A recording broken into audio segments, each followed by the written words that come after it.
प्रत्यक्त धारा गोखुर झील के रूप में पाई जाती है, उसे मन कहते हैं। उत्तरी बिहार में अनेक जगहों पर निम्न भूमि पाई जाती है, जिन्हें स्थानीय भाषा में चौर कहा जाता है। वास्तव में ये नदियों के पुराने मार्ग है, जो बाढ़ के समय पानी से भरे रहते थे। सारण जिले का हरदिया गांव, सारण जिले का हरदिया और वैशाली जिले का बरेला, ये दोनों कौन है? चौर है। सारण जिले का हरदिया और वैशाली जिले का बरेला जो है चौर है। चौर का उदाहरण है, इस भाग में नदी निक्षेप से नजदीक का किनारा ऊंचा हो जाता है, जिसे प्राकृतिक तटबंध कहते हैं। इसके अतिरिक्त सारण, चंपारण, मधुबनी जिलों में छाड़न झीलों की बहुलता है, जिन्हें प्राकृतिक जलाशय भी कहते हैं। इसका उपयोग मछली पालन और मखाना उत्पादन में होता है। इस भाग में नदी निक्षेपण से नदी का किनारा ऊंचा हो जाता है। उत्तरी बिहार की नदियों ने बहुत अधिक मात्रा में अपनी तली में सिल्ट का जमाव किया है, जिसके कारण नदियों की तली काफी उथली हो गई है और वर्षा ऋतु में तटबंध टूटने से बराबर बाढ़ आ जाया करती है। इन नदियों ने इस प्रदेश को अनेक दोआबों में वर्गीकृत कर दिया है। पश्चिम से पूरब की ओर, पश्चिम से पूरब की ओर घग्गर गंडक दोआब है, ठीक है। गंडक कमला दोआब है, कमला कोसी दोआब है, कोसी महानंदा दोआब है, जिन्हें क्रमशः सारण का मैदान, तिरहुत का मैदान, कोसी या मिथिला का मैदान और पूर्णिया का मैदान कहते हैं। सारण का मैदान, तिरहुत का मैदान, कोसी और मिथिला का मैदान और पूर्णिया का मैदान कहते हैं। मिट्टी तथा आर्द्रता के वितरण की प्रादेशिक भिन्नताएं गंगा के उत्तरी मैदान से स्पष्ट देखी जा सकती है। उन्हें प्रादेशिक भिन्नताओं के कारण तराई, उपतराई, चौर, बांगर क्षेत्र, बाढ़ का मैदान, तटबंध और दियारा आदि उत्तरी मैदान के उल्लेखनीय धरातल कृति के क्षेत्र हैं। दक्षिणी बिहार का मैदान पूर्व की अपेक्षा पश्चिम में अधिक चौड़ा एवं उत्तर में गंगा नदी से लेकर दक्षिण में पठार के उत्तरी सीमांत की 150 मीटर की समोच्च रेखा से सीमांकित गंगा का दक्षिणी मैदान राज्य के लगभग 33,670 किलोमीटर क्षेत्र में फैला है। पटना 135 किलोमीटर, गिद्धौर 40 किलोमीटर, राजमहल 3 किलोमीटर चौड़ाई का क्रम दक्षिण से उत्तर की ओर ढाल है, जो मैदानी भाग के कुल क्षेत्रफल का 37% है। जो मैदानी भाग के कुल क्षेत्रफल का 33.15% है। इस मैदान की चौड़ाई पटना के समीप 135 किलोमीटर, गिद्धौर के समीप 40 किलोमीटर और राजमहल पहाड़ी के समीप 3 किलोमीटर है। इस मैदान को सामान्यतः ढाल दक्षिण का ढाल उत्तर की दिए दक्षिण से उत्तर की ओर है। सामान्यतः ढाल दक्षिण से उत्तर की ओर है, किंतु गंगा नदी के समीप इसकी ढाल पश्चिम से पूरब की ओर है। उत्तरी बिहार के मैदान के विपरीत इस मैदान में क्षेत्रीय भिन्नताएं अधिक है। ये बिल्कुल समतल नहीं है और इसके बीच बीच में अनेक पहाड़ियां वर्तमान है। इस पहाड़ी में है गया की पहाड़ी, रामशिला, जेठिया, बिहार शरीफ की पहाड़ी, राजगीर की रत्नागिरी, राजगीर में रत्नागिरी, विपुलगिरी, उदयगिरी, वैभवगिरी और मुंगेर की पहाड़ी है। खड़गपुर की पहाड़ी, शेखपुरा की पहाड़ी है। गया की प्रेतशिला पहाड़ी 226 मीटर ऊंची है। रामशिला, जेठियन, बिहार शरीफ की पहाड़ी 112 मीटर है। राजगीर की पहाड़ी 466 मीटर है। उसके बाद मुंगेर की पहाड़ी 150 से 300 मीटर लंबा ऊंचाई है और खड़गपुर की पहाड़ी 510 मीटर है। गिरियक और बराबर की पहाड़ी और गंगेश्वरी की पहाड़ी। इन पहाड़ियों के कारण न केवल मैदान की एकरूपता भंग हो गई है, बल्कि पूर्व में गंगा के निकट स्थित खड़गपुर, जमालपुर की पहाड़ियों के कारण मैदान दो भागों में विभाजित प्रतीत होता है। उत्तरी गंगा के मैदान की तुलना में छोटानागपुर के पठार से गंगा नदी की ओर प्रवाहित होने वाली नदियों द्वारा लाई गई जलोढ़ मिट्टियों से इस मैदान का निर्माण हुआ है। गंगा की दक्षिण सहायक नदियां बरसाती है, जिनकी जलधारा गर्मी के दिनों में छिन्न हो जाती है और इस मैदान के प्रमुख और दक्षिणी मैदान की प्रमुख नदियां हैं सोन नदी, पुनपुन नदी, फल्गु नदी, निरंजना, क्यूल, पैमार, मान और अजय नदी। इन नदियों के निक्षेप के कारण अपेक्षाकृत ऊंची भूमि का निर्माण हुआ है, जिसे प्राकृतिक तटबंध कहते हैं। प्राकृतिक तटबंध की रुकावट के कारण दक्षिण से आने वाली नदियां बहुत दूर तक गंगा के समानांतर पूर्व की ओर बहती है और तब गंगा से मिलती है। यही कारण है कि पुनपुन, फल्गु इत्यादि नदियां सिंधे गंगा के नहीं मिलकर कुछ दूर इसके समानांतर प्रवाहित होने के बाद मिलती है। बरसात के मौसम में इन सभी नदियों का जल बख्तियारपुर से किऊल तक के तटबंध रेखा के दक्षिण में स्थित निम्न भूमि पर फैल जाती है, जिससे एक विशाल जलमग्न क्षेत्र का निर्माण होता है। यह समस्त जलमग्न क्षेत्र ताल क्षेत्र के नाम से विख्यात है। यह ताल क्षेत्र वृक्ष विहीन निम्न भूमि है। ये पटना से मोकामा तक विस्तृत है और वर्षा ऋतु में जल से भरी रहती है। ताल की चौड़ाई मोकामा के समीप लगभग 25 किलोमीटर हो जाती है। बरसात के दिनों में जब ऊंचे जलस्तर के कारण गंगा नदी का पानी पुनपुन धरोहर तथा डाकरा नाला से होकर ताल क्षेत्र में प्रवेश करने लगता है, तब संपूर्ण ताल क्षेत्र बाढ़ग्रस्त हो जाता है। ये विशाल जल क्षेत्र ही टाल का निर्माण करता है। कुछ विद्वान टाल को सोन नदी का पुराना मार्ग मानते हैं। उर्वरा मिट्टी की नदी नई जमा होने के कारण इस तल क्षेत्र में रबी की फसल बहुत अच्छी होती है। ताल क्षेत्र के बाढ़ग्रस्त प्रदेश के रूप में गंगा का दक्षिणी भाग में मान नदी भी एक सीमित बाढ़ग्रस्त भूमि का निर्माण करती है। ताल क्षेत्र के दक्षिण में बढ़ती ऊंचाई वाला मैदानी भाग स्थित है, जो मैदान और पठार का संगम स्थल बनाता है। दक्षिण बिहार के मैदान को कर्मनाशा दोआब, भोजपुर मैदान, सोन किऊल दोआब, मगध का मैदान, अंग का मैदान आदि कहते हैं। दक्षिण बिहार के मैदान को 3 उप विभागों में बांटा जाता है। सोन गंगा दोआब, ये सोन नदी के पश्चिम में स्थित है, जहाँ टाल नहीं मिलता है। इसे भोजपुर का मैदान भी कहते हैं। मगध का मैदान, ये सोन और किऊल नदी के बीच स्थित है। ये त्रिभुजाकार है और इसके दक्षिण में छोटी छोटी पहाड़ियाँ स्थित है और इसमें ही राजगीर का गर्म कुंड स्थित है। गंगा का मैदान, अंग का मैदान, ये किऊल नदी से राजमहल की पहाड़ी तक विस्तृत है। इसकी आकृति अर्धवृत्ताकार के समान है, जो तीन ओर से पहाड़ियों से घिरा हुआ है। इसमें गर्म जल के सीता कुंड, लक्ष्मण कुंड और रामेश्वर कुंड स्थित। दक्षिणी गंगा का मैदान उत्तर गंगा के मैदान से थोड़ा भिन्न है। इसका पहला कारण दक्षिण बिहार की नदियों का सदाबहिनी नदी होना है। इस कारण मैदान में मिट्टी के कण उत्तरी बिहार के मैदान से कम महीन है, क्योंकि नदियां कंकड़ पत्थर को अपनी कम लंबाई से तोड़ नहीं पाती हैं। ऊपरी घाटी में इन नदियों का परिवर्तन भी कम हुआ है। दक्षिण का संकीर्ण पठार, बिहार के सुदूर दक्षिण में पठारी भाग स्थित है, जो एक संकीर्ण पट्टी के रूप में पश्चिम में कैमूर जिले से पूर्व में मुंगेर तथा बांका जिले तक विस्तृत है। ये प्रायद्वीपीय भारत के पठार का एक बाह्य भाग होने के कारण यह भूखंड कठोर चट्टानों से निर्मित है। यह बांका एवं मुंगेर जिले के दक्षिण भाग में फैला हुआ है। इन पठारों में मुख्य रूप से नीस, शिस्ट और ग्रेनाइट है। चट्टानों की बहुलता दक्षिणी सीमांत पठारी प्रदेश लगभग 2581 किलोमीटर दक्षिण में विस्तृत है। इन पहाड़ियों की विशेषताओं को बैथेलियम से बनी एकांकी शंक्वाकार पहाड़ी है, जैसे कि प्रेतशिला, रामशिला, जेठियन की पहाड़ी। यह भाग वास्तव में प्रायद्वीपीय पठार का ही एक बाह्य अंग है, जो कैमूर, रोहतास, औरंगाबाद, गया, नवादा, मुंगेर और बांका में है। जिला के दक्षिणी भाग में फैला हुआ है। कुल मिलाकर 2927 किलोमीटर स्क्वायर क्षेत्र में फैला है, जो राज्य के कुल क्षेत्रफल का 3.68% है। दक्षिण बिहार का यह ऊंचा भाग एक ही पठार का निर्माण नहीं करता है, बल्कि इसमें अनेक पठार हैं, जिसकी ऊंचाई अलग अलग है और कुछ विशेषताएं भी भिन्न है। प्रायद्वीपीय पठार का अंग होने के कारण यह राज्य का प्राचीनतम भूखंड है और कठोर चट्टानों से निर्मित है। इसमें पहाड़ी और टेकारियों के मध्य विभिन्न आकार और चौड़ाई वाली मध्यवर्ती घाटियां पाई जाती हैं। दक्षिण का यह पठारी क्षेत्र तीव्र वाही सरिताओं का प्रपाती ढाल से युक्त पहाड़ी और समतल सक्रिय घाटियों एवं विषम धाराओं से युक्त पठारी प्रदेश है। इसके अंतर्गत गया, मंदार बराबर, जेठियन, गंगेश्वरी, राजगीर, शेखपुरा पहाड़ी, सुकरपीठ, बिहारशरीफ, जमालपुर, मुंगेर और रोहतास कैमूर का विस्तृत पठार है। इसकी ऊंचाई 150 से 300 मीटर तक है। ये 300 मीटर तक ऊंचाई वाले धरातल का निर्माण करता है। कुल मिलाकर छोटा नागपुर तथा कैमूर के पठार का ये अधि अपरदित भाग 150 से 300 मीटर तक ऊंचाई वाले धरातल का निर्माण करता है। सोन नदी छोटा नागपुर का पठार, खड़गपुर का पठार, कैमूर का पठार। सोन नदी कैमूर के पठार को बिहार के संकीर्ण पठारी क्षेत्र को 2 उपविभागों में बांटती है, कैमूर का पठार तथा खड़गपुर की पहाड़ी। कैमूर का पठार बलुआ पत्थर, बिहार के पठार के बिल्कुल पश्चिम में स्थित ये राज्य की पश्चिमी सीमा तक रोहतास और कैमूर जिले में फैला हुआ है। सोन नदी इसकी दक्षिणी पूर्वी सीमा बनाती है, जबकि उत्तर में चूना पत्थर के संकीर्ण इसकी सीमा निर्धारित करती है। इसे रोहतास पठार के नाम से भी जाना जाता है। सोन नदी ने इस पहाड़ी भाग को काट दिया। ये पहाड़ियाँ एवं टेकरियाँ पाई जाती हैं। कैमूर का यह पठार विंध्याचल पर्वत का पूर्वी विस्तार है। बालू पत्थर, चूना पत्थर और शैल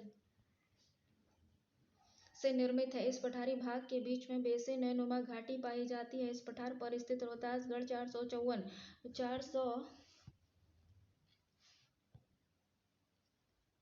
454 मीटर की ऊंचाई पर स्थित है। इसकी सामान्य ढाल दक्षिण से उत्तर की ओर और पश्चिम से पूरब की ओर है। इसके किनारे वाले भाग में एस्कॉर्पिमेंट अधिक है। इसका पूर्व और उत्तरी स्कार्प अपरदित होकर भ्रंश रेखा कगार बन गया है, जिसमें जलप्रपात, गर्ज और चूना पत्थर से संबंधित कंदराएं पाई जाती हैं। इस पठार में बालू पत्थर, चूना पत्थर, पाइराइट, कांच निर्माण बालू आदि पाए जाते हैं। खनिज संपदा क्षेत्र से समृद्ध क्षेत्र बिहार आदि पाए जाते हैं। खनिज संपदा से दृष्टिकोण से कैमूर का पठार बिहार के सबसे समृद्ध क्षेत्र है।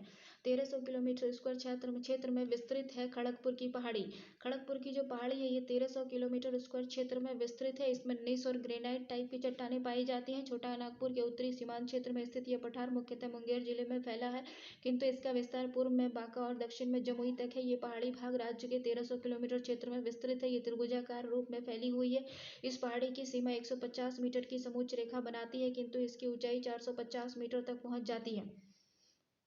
ये पहाड़ी 48 किलोमीटर लंबी है और औसतन रूप से 38 किलोमीटर चौड़ी है। इसका भीतरी भाग एस्कॉर्प घाटी, गर्म झरना इत्यादि से भरा हुआ है। ये अनेक छोटी छोटी घाटियों में विभक्त है।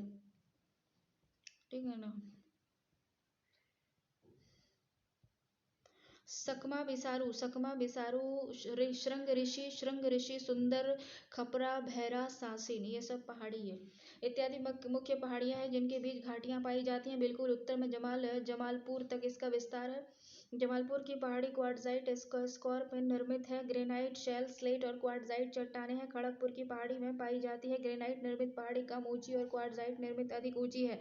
नवाद और जमुई में अभ्रक पाया जाता है। कैमूर के पठार और खड़गपुर की पहाड़ी के बीच में औरंगाबाद, गया, नवादा के पठार भी दक्षिण में है।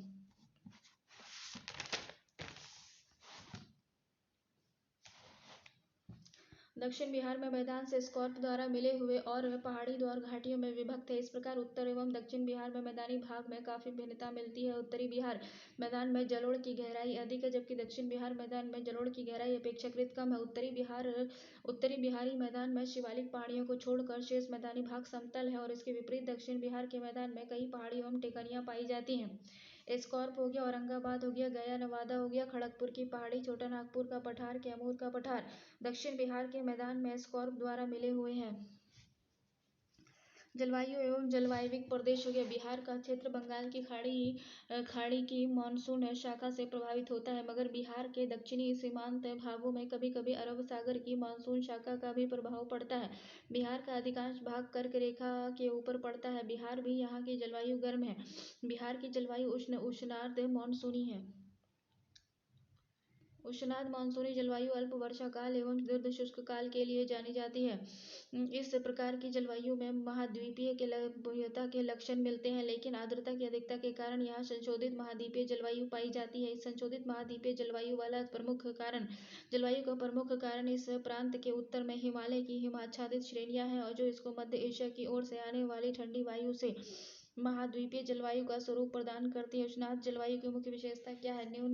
न्यून दैनिक ताप परिसर, वायु में अधिक आर्द्रता, वर्षा का न्यूनाधिक रूप से सर्वत्र होना, ऋतु परिवर्तन।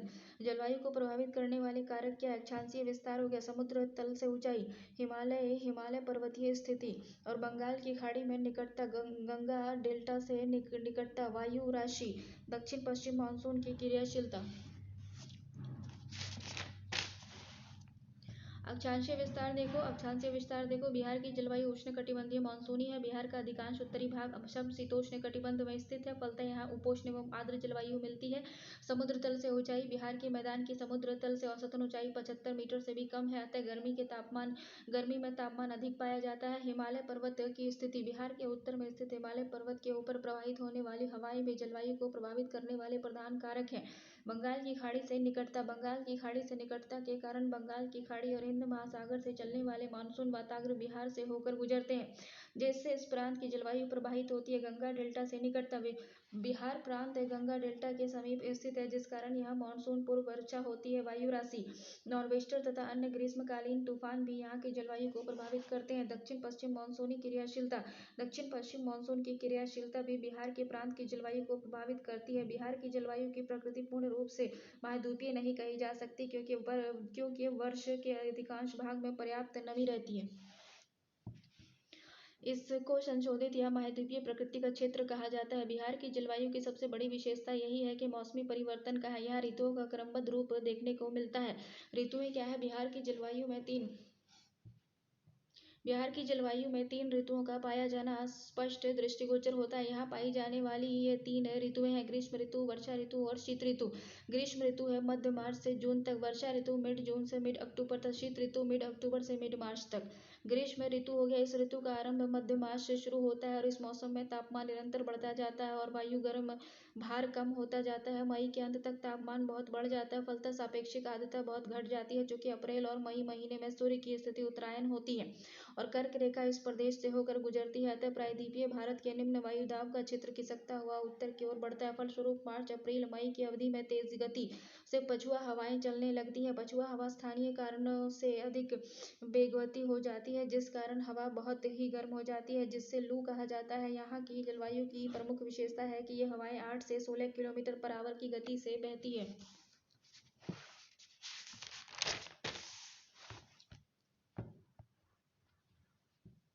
पश्चिमी भाग की तुलना में पूर्वी भाग के क्षेत्रों में तापमान कम रहता है। अधिक गर्मी के कारण हवा का दबाव कम हो जाता है। हवा के निम्न दाब के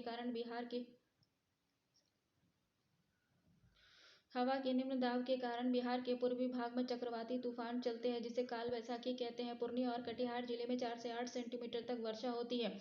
लो प्रेशर होता है, जिससे चक्रवाती तूफान पूर्वी भाग में चलती है। ठीक है, लो प्रेशर की वजह से जिसको काल वैसाखी कहते हैं। नॉर्वेस्टर को मैंगो शावर या चक्रवाती तूफान, जिसका उद्भव बंगाल की खाड़ी में होता है, मई जून महीने में आते हैं। इसका ज्यादा असर बिहार के पूर्वी भाग में पड़ता है। ये वर्षा आम और लीची फसल के लिए बहुत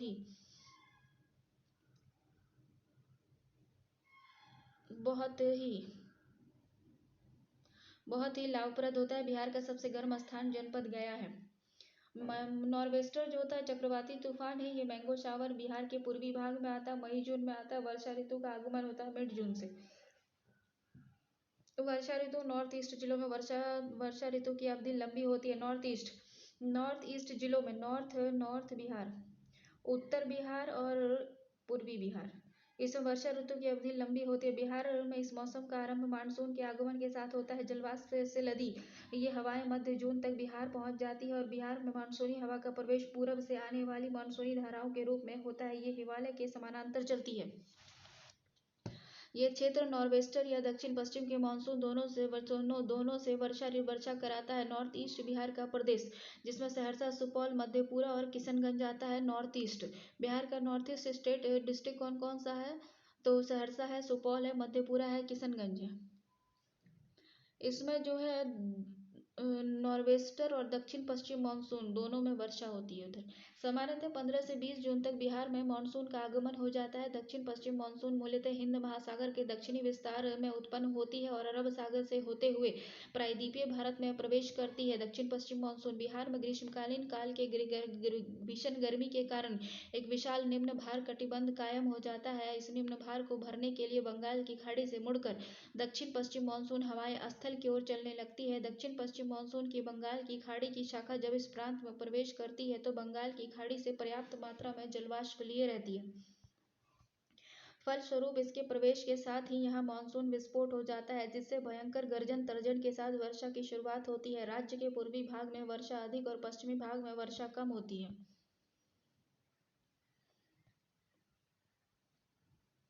Purnia 170.50 centimetre, Saharsa 138.50 centimetre, Darbhanga 125 centimetre, Patna 117 centimetre, गया 1999.20 सेंटीमीटर। अतः स्पष्ट है कि पूर्व से पश्चिम जाने पर वर्षा की मात्रा में कमी आ जाती है। बिहार में अधिकतर वर्षा ग्रीष्मकालीन मानसून से होती है। ये प्रभाव 15 अक्टूबर तक रहता है। बिहार के मैदानी भाग में जुलाई माह में औसतन तापमान 34 डिग्री सेंटीग्रेड एवं सितंबर एवं अक्टूबर माह में 30 डिग्री सेंटीग्रेड के आसपास रहता है। वर्षा ऋतु के दौरान उष्णता और नमी का संयुक्त प्रभाव रहता है। हैजा, डेंगू फीवर और मलेरिया ये सब बीमारी फैलती है। ये प्राय सभी बेचैन हो जाया करते हैं। इस काल में हैजा, फलेरिया, आंत्रशोथ, डेंगू बुखार आदि अनेक बीमारियां भी फैलती है। बिहार में वर्षा का वितरण, बिहार में औसतन वर्षा 112 सेंटीमीटर होती है, परंतु यहाँ वर्षा का वितरण में प्रादेशिक असमानता पाई जाती है। यहाँ के मैदानी भागों में 100 से 150 सेंटीमीटर तक वर्षा पाई जाती है, जबकि उत्तर पश्चिम भाग और उत्तर पूर्वी भाग के छोटे छोटे प्रदेशों में 200 सेंटीमीटर से अधिक वर्षा पाई जाती है। बिहार में सबसे कम वर्षा औरंगाबाद में 95 सेंटीमीटर और सबसे ज्यादा वर्षा किशनगंज जिले में 173 सेंटीमीटर होती है। शीत ऋतु मिड मार्च। मध्य अक्टूबर से मध्य मार्च तक बिहार में शीत ऋतु का समय रहता है। मध्य अक्टूबर से मध्य मार्च तक बिहार में शीत ऋतु का मौसम रहता है। वर्षा ऋतु के समाप्त होने पर सितंबर महीने से तापमान में गिरावट शुरू हो जाती है, जिसके फलस्वरूप नवंबर और फरवरी तक शीत शुष्क में बदल जाती है। दिसंबर और से जनवरी माह में भूमध्यसागरीय चक्रवाती तूफानों के कारण झंझावात और वर्षा होती है। जनवरी में और दिसंबर में भूमध्य सागरीय चक्रवाती तूफान आता है, ठीक है ना, जिसकी वजह से वर्षा होती है, जो कि रबी की फसल के लिए उपयोगी होता है। बिहार में जनवरी सर्वाधिक ठंडा महीना होता है। बिहार में जो जनवरी होता है, ये सर्वाधिक ठंडा महीना होता है। न्यूनतम तापमान सामान्यतः 10 डिग्री सेंटीग्रेड से 7.5 डिग्री सेंटीग्रेड तक रहता है। स्वच्छ आकाश, सराहनीय सूर्य की मुद्गल किरणें, मंद पछुआ हवा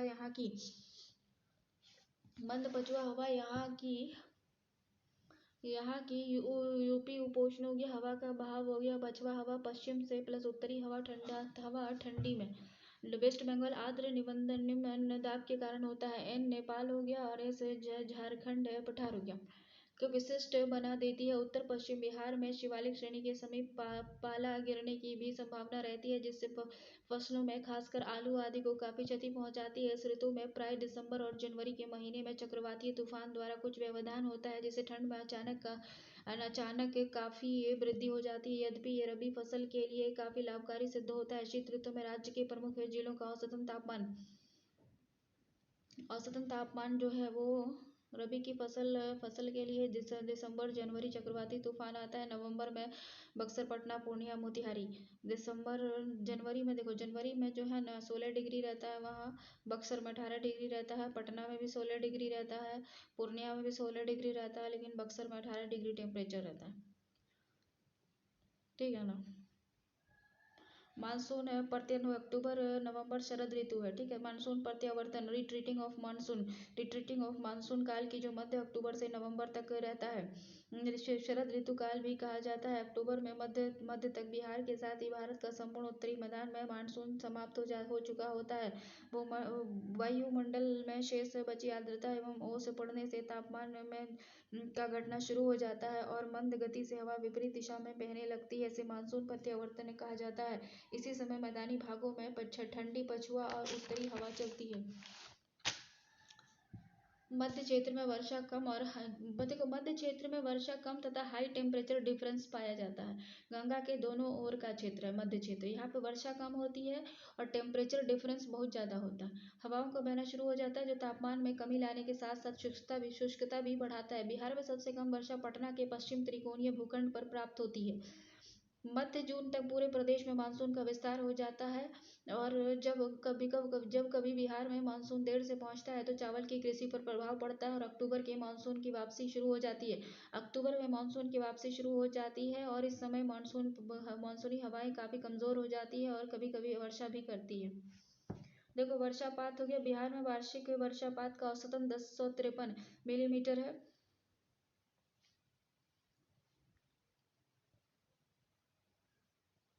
1516 में 1009 मिलीमीटर था और राज्य में वर्षापात मुख्यतः दक्षिण पश्चिमी मानसून के द्वारा होती है, जिसका राज्य के वर्षापात से लगभग 85% हिस्सा है। शेष 15% योगदान जाड़ा और गर्मी की वर्षा और उत्तर पश्चिमी मानसून की वर्षा का होता है। लगभग 50% किसान कृषि कार्यों के लिए मानसून पर निर्भर रहते हैं। 50% फार्मर कृषि मानसून पर निर्भर है। बंगाल की खाड़ी से आती है दक्षिण पश्चिम मानसूनी हवाएं। दक्षिण पश्चिम मानसून जो है वो स्टार्ट फ्रॉम हिंद महासागर से होते हुए अरब सागर से होते हुए बिहार आते हैं और मध्य जून में मानसून का आगमन कहते हैं। 85% वर्षा इसी से होती है। वर्षा की मात्रा उत्तर से दक्षिण की ओर घटती है, पूरब से पश्चिम की ओर बढ़ती है। देखो उत्तर से दक्षिण की तरफ हम आते हैं तो वर्षा की मात्रा घटती है और पूरब से हम पश्चिम की तरफ जाते हैं तो भी वर्षा की मात्रा घटती है। इसी अवधि में हथिया और नक्षत्र की वर्षा बिहार कृषि के लिए काफी महत्वपूर्ण होती है। अपवाह तंत्र देखो बिहार के मैदानी भाग और दक्षिण के पठारी भागों को स्थलाकृति भिन्न है। इसी से प्रभावित होकर इस राज्य में दो प्रकार के अपवाह तंत्र मिलते हैं। वस्तुतः बिहार के मैदानी अपवाह तंत्र का आधार गंगा नदी है और बिहार के मैदानी भाग में जल प्रवाह तंत्र गंगा तथा उसकी सहायक नदियों और नदियों मिलने वाली नदियों के उद्भव क्षेत्र हिमालय के पर्वतीय प्रदेश में स्थित है। गंगा नदी में दक्षिण से आकर मिलने वाली नदियों के उद्गम क्षेत्र छोटानागपुर के पठार, कैमूर के पठार और अमरकंटक के हैं। ये भी पठारी भाग से आकर मैदानी भाग में टेढ़े मेढ़े मार्ग में बहती है। इनमें इनके भी पाट चौड़े होते हैं। इन नदियों के प्रवाह में कठोर चट्टानें और जलोढ़ मिट्टी मिलती है, लेकिन इसकी मोटाई और उत्तर भारत की नदियों की तुलना में कम होती है। उत्तर बिहार की नदियां सततगामी हैं, जबकि दक्षिण बिहार की नदियां बरसाती होती हैं। कुल मिलाकर गंगा और उसकी सहायक नदियों का अपवाह तंत्र बिहार के मैदानी भाग में वृक्षाकार अपवाह प्रतिरूप का उदाहरण प्रस्तुत करती है। बिहार के प्रवाह तंत्र को दो भागों में बांटा जाता है: हिमालय से निकली हुई नदियां और पठारी भागों से निकली हुई नदियां।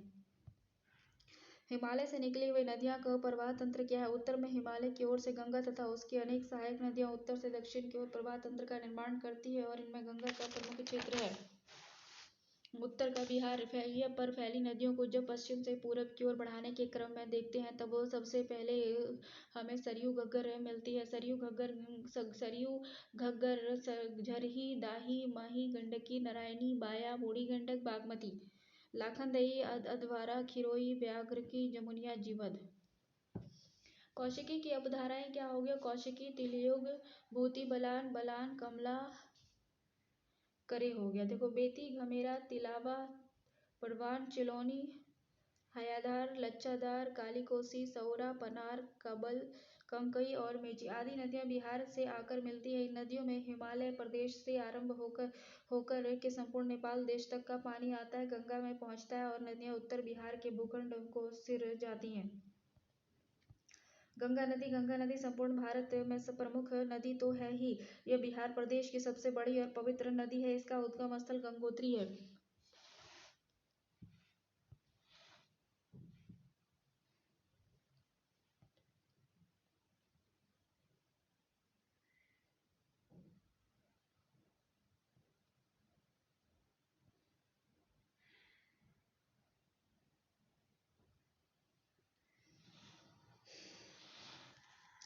जल संसाधन के स्रोत इन बिहार नदियां अपवाह तंत्रों के जलप्रपात के अनेक प्राकृतिक स्रोत और वेटलैंड्स हैं। बिहार में ये पश्चिम से पूरब की ओर है।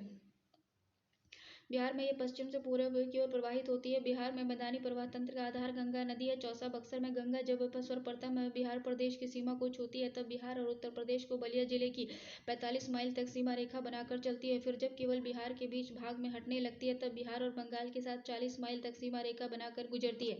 बिहार की सबसे बड़ी नदी गंगा इसलिए भी है कि यह पूर्णिया की महानदी को छोड़कर उत्तर बिहार तथा दक्षिण बिहार की समस्त नदियों को अपार जल भंडार को बिहार की भूमि में ही समेट लेती है। बिहार से बाहर हो जाने पर तो गंगा मयूराक्षी, अजय और दामोदर को भी आत्मसात कर लेती है। मयूराक्षी, अजय और दामोदर को भी आत्मसात कर लेती है बिहार के बाहर। इस प्रकार संपूर्ण बिहार की अथाह जल राशि अकेले गंगा में समा जाती है। उत्तर बिहार की सरयू, गंडकी, बाया, बूढ़ी गंडक, बागमती, व्याघ्री कमला, जीवछ कमला, बलान, तिलयुग, घमेरा, कोसी, पंजार, कैकई, महानंदा आदि इस दक्षिण बिहार की नदियां हैं। कर्मनाशा, काव नदी, सोन नदी, पुनपुन नदी, मरुहर नदी, फल्गु, पचाने, सकरी, हरहर, किऊल, मान आदि नदियां बिहार प्रदेश की ऊंच नीच भूमि की जलराशि को भी समेट कर गंगा में भरती है। गंगा और उसकी सहायक नदियों के द्वारा बिहार के मैदान का निर्माण किया गया है। निक्षेप की प्रक्रिया में गंगा अपनी धारा बदलती है, जिसके फलस्वरूप सहायक नदियों का संगम स्थल भी बदलता रहता है। गंगा बिहार की समस्त नदियों के जल को आत्मसात करती है और इस कारण उत्तरी बिहार का यदि क्षेत्र बाढ़ प्रभावित रहता है।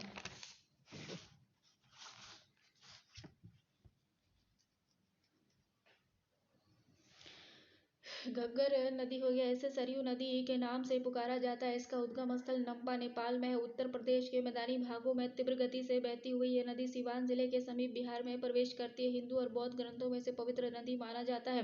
गंडक नदी हो गया, काली गंडक, शालिग्रामी, नारायणी उपनाम। ये अपनी 7 सहायक नदियों के साथ मध्य हिमालय में नेपाल की उत्तरी सीमा और तिब्बत में विस्तृत हिमालय की अन्नपूर्णा पहाड़ियों के समीप मानग, मोट और कुतांग के समीप से निकलती है। पूरे वर्ष जल से भरी रहती है, कारण इसे सदा नीरा कहा जाता है। नेपाल में इसे सप्तगंडकी के नाम से जाना जाता है। इसकी मुख्य धारा का नाम काली गंडक और नारायणी गंडकी और नारायणी है। नेपाल के तराई भाग में इसे शालिग्रामी भी कहा जाता है।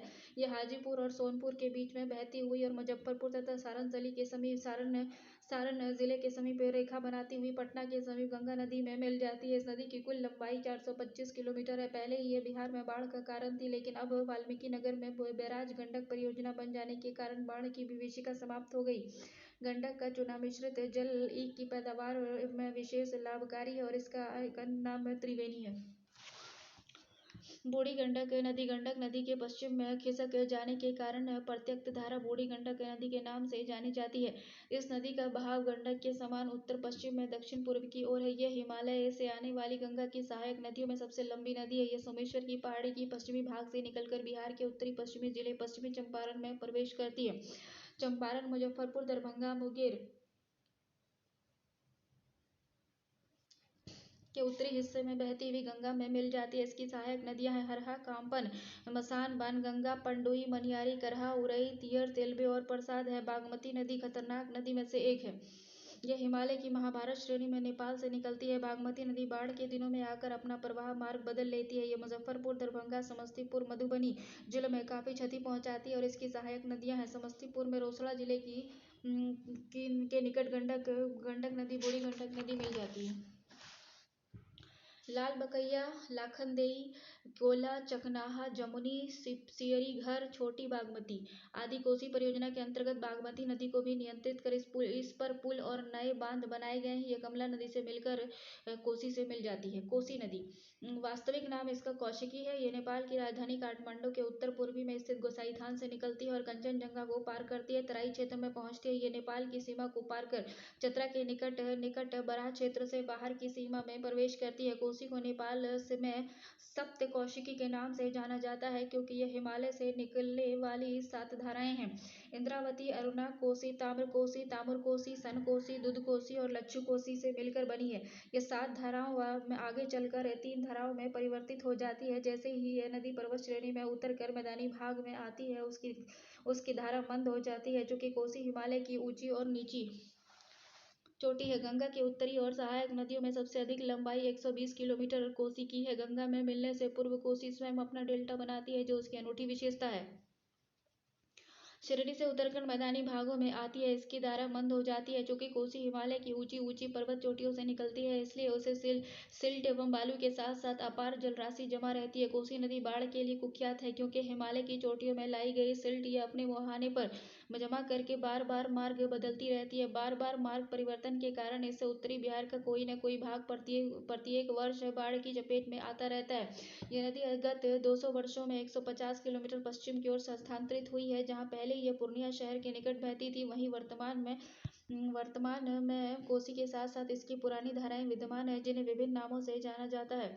200 वर्ष में कोसी जो है वो 150 किलोमीटर खिसक गई है पश्चिम की ओर।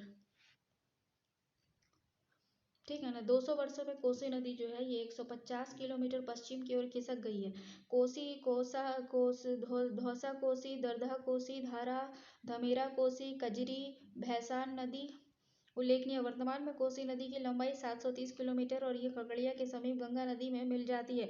बिहार में बाढ़ की विभीषिका से बचाने के लिए कोसी नदी पर अनेक परियोजनाओं का निर्माण किया गया है। इन्हीं परियोजनाओं के अंतर्गत नेपाल स्थित हनुमान नगर में कोसी के ऊपर बांध बनाया गया है। इससे यहाँ एक तरफ जल विद्युत का उत्पादन हो रहा है, तो दूसरी तरफ इससे पूर्वी पश्चिमी नहरें निकाली गई है। खगड़िया में मिलती है गंगा से खगड़िया में मिल जाती है और बांध बना है नेपाल के हनुमान नगर में।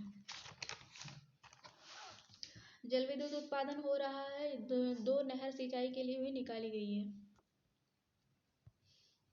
कमला नदी हो गई, ये नेपाल में हिमालय की महाभारत श्रेणी से निकलती है। ये नेपाल की तराई से होती हुई जयनगर की सीमा में बिहार में प्रवेश करती है। ये पहले जीवन कमला कहलाती थी। ये मिथिला की प्रसिद्ध नदी है और पुण्य की दृष्टि से गंगा के बाद मिथिला में इसी का स्थान है। इस क्षेत्र में नदी कमला माई भी कही जाती है और ये दरभंगा प्रमंडल में प्रवाहित होकर कोसी में मिल जाती है और इसकी प्रमुख सहायक नदियां सोनी, ढोरी और बलान।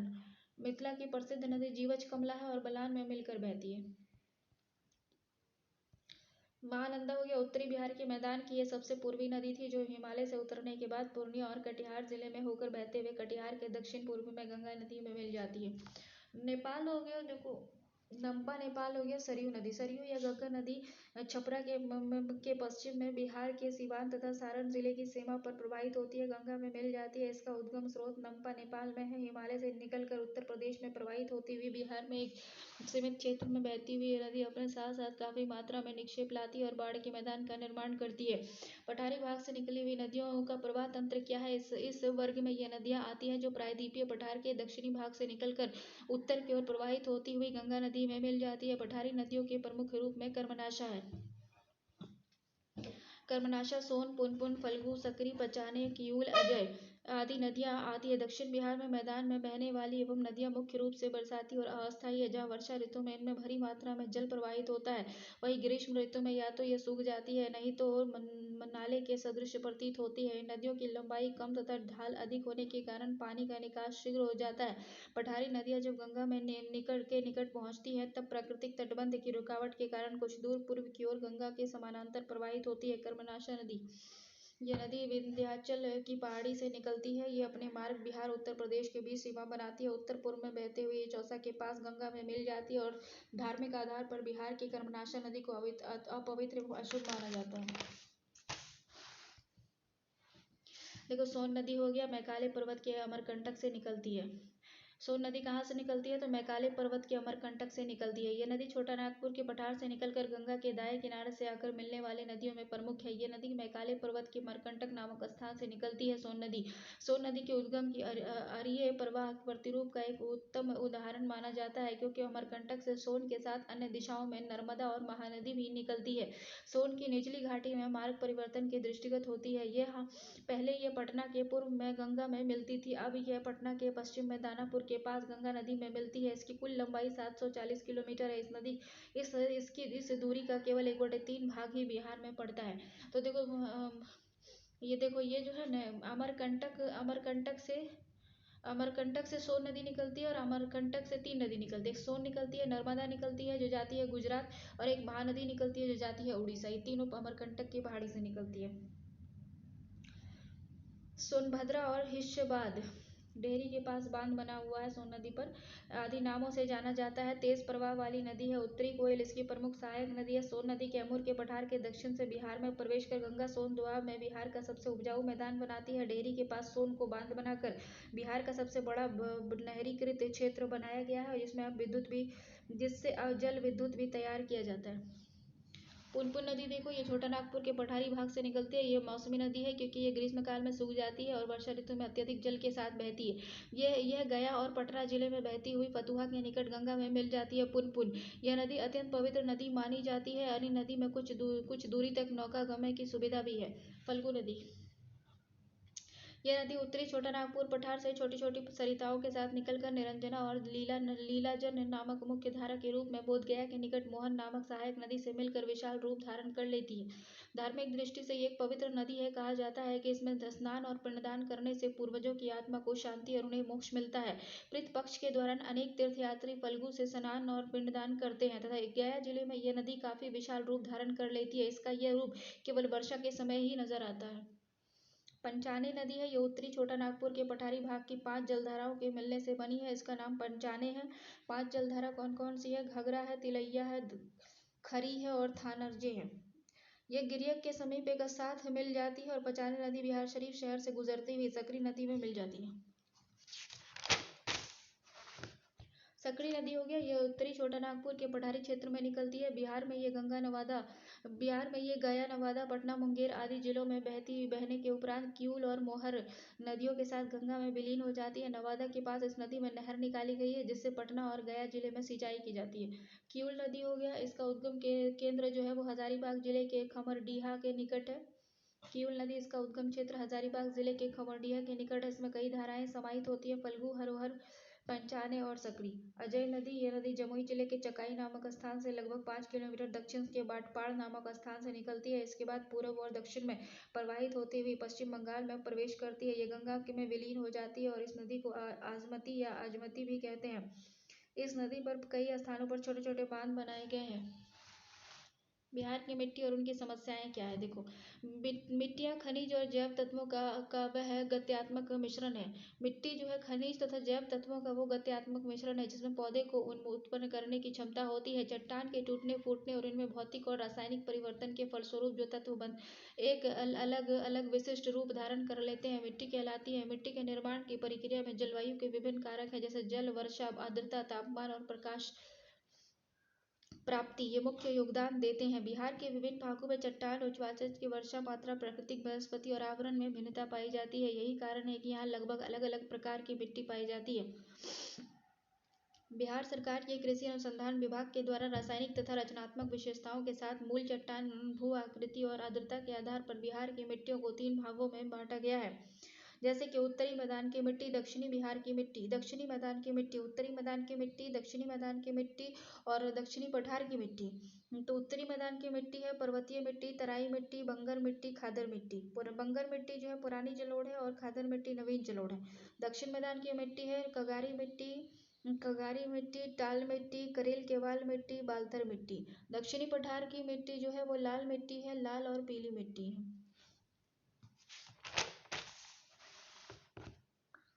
बिहार के विभिन्न भागों की मिट्टियों में जलवायु संबंधी परिस्थितियों का प्रभाव स्पष्ट देखने को मिलता है। आर्द्रता, वर्षा एवं तापमान के वितरण ने बिहार के प्रांत की मिट्टियों के गुणों को निर्धारित किया है और उत्तरी पूर्वी भाग में खासकर पूर्णिया, कटिहार, किशनगंज जिलों में अत्यधिक नमी रहती है, जिसके कारण यहाँ लाल मिट्टी का निर्माण हो जाता है। वनस्पति एवं जिलों के अवशेष एवं उनके विघटन से मिट्टी के जैविक तत्व निर्धारित होते हैं। मिट्टी के प्रकार, महत्व और विशेषता क्या है? निर्माण प्रक्रिया की दृष्टि से बिहार में 2 तरह की मिट्टी पाई जाती है, अपशिष्ट मिट्टी और जलोढ़ मिट्टी, प्रवाहित मिट्टी। अपशिष्ट मिट्टी का निर्माण स्थानीय चट्टानों से होता है। जलोढ़ मिट्टी का निर्माण नदियों के द्वारा बहाकर लाए गए अवसादों से बनती है। ये प्रमुख रूप से गंगा के उत्तरी मैदान में पाई जाती है। गंगा के उत्तरी मैदान की मिट्टी क्या है? दलदली मिट्टी, खादर और नवीन जलोढ़ मिट्टी और बालसुंदरी मिट्टी। देखो, दलदली मिट्टी हो गई। यह मिट्टी तराई क्षेत्र में पाई जाती है जिसका विस्तार उत्तरी सीमा के साथ साथ पश्चिम में चंपारण की पहाड़ियों से लेकर पूर्व में किशनगंज तक है। इस क्षेत्र की चौड़ाई 5 से 7 किलोमीटर तक है। मिट्टी हल्की पीली तथा भूरी होती है तथा पर्याप्त आर्द्रता होने के कारण उर्वरता मध्यम श्रेणी की होती है। इस मिट्टी में कहीं कहीं कंकड़ों के साथ रेत की मात्रा अधिकतम पाई जाती है। खादर और नवीन जलोढ़ मिट्टी तराई क्षेत्र से दक्षिण की ओर बहने पर खादर मृदा का विस्तार है। सहरसा और पूर्णिया की कोसी क्षेत्र में इस मृदा का सर्वाधिक विस्तार है। खादर मृदा सामान्यतः चूना रहित तथा क्षार रहित होने के कारण काफी उर्वरक होती है, जिसमें पर्याप्त सिंचाई की व्यवस्था होने पर धान, जूट और गेहूं की अच्छी पैदावार होती है। बाल सौंदर्य मिट्टी यह मृदा खादर क्षेत्र से दक्षिण की ओर पूर्णिया से प्रारंभ होकर सहरसा, दरभंगा, मुजफ्फरपुर के दक्षिणी भाग को घेरती हुई पूरे सारण जनपद तथा चंपारण के दक्षिण पश्चिम भाग में विस्तृत है। ये पुरानी जलोढ़ मिट्टी का क्षेत्र और इस मिट्टी में 30% से ज्यादा चूना होता है, जिसके कारण इसकी प्रकृति क्षारीय होती है। मिट्टी का रंग हल्का भूरा, गहरा भूरा एवं सफेद होता है। उर्वरता निम्न श्रेणी की होती है। प्रमुख फसल इसकी गन्ना, मकई, धान, गेहूं, तंबाकू है। आम, लीची के बाग भी यहीं पाए जाते हैं। बाल सुंदरी मिट्टी में गन्ना, मकई, धान, गेहूं, तंबाकू, आम, लीची के बाग ये सब पाए जाते हैं। बाल मिट्टी इसे ये दरभंगा, सहरसा और दक्षिण भारत में पाई जाती है। दक्षिणी मैदान की मिट्टी क्या है? ताल मिट्टी, पुरानी जलोढ़ मिट्टी, बंगर बोलते हैं इसको, केरल केवाल मिट्टी है। दक्षिण बिहार की मिट्टी है ताल मिट्टी, पुरानी मिट्टी, बंगर मिट्टी, करेल केवाल मिट्टी। ताल मिट्टी होगी। इस मिट्टी का विस्तार गंगा के दक्षिणी तट पर 8 से 10 किलोमीटर चौड़ी पट्टी में है, जो ताल के नाम से प्रचलित है। धूसर तथा मोटे कणों वाली भारी मिट्टी है जो कि अत्यंत उपजाऊ है।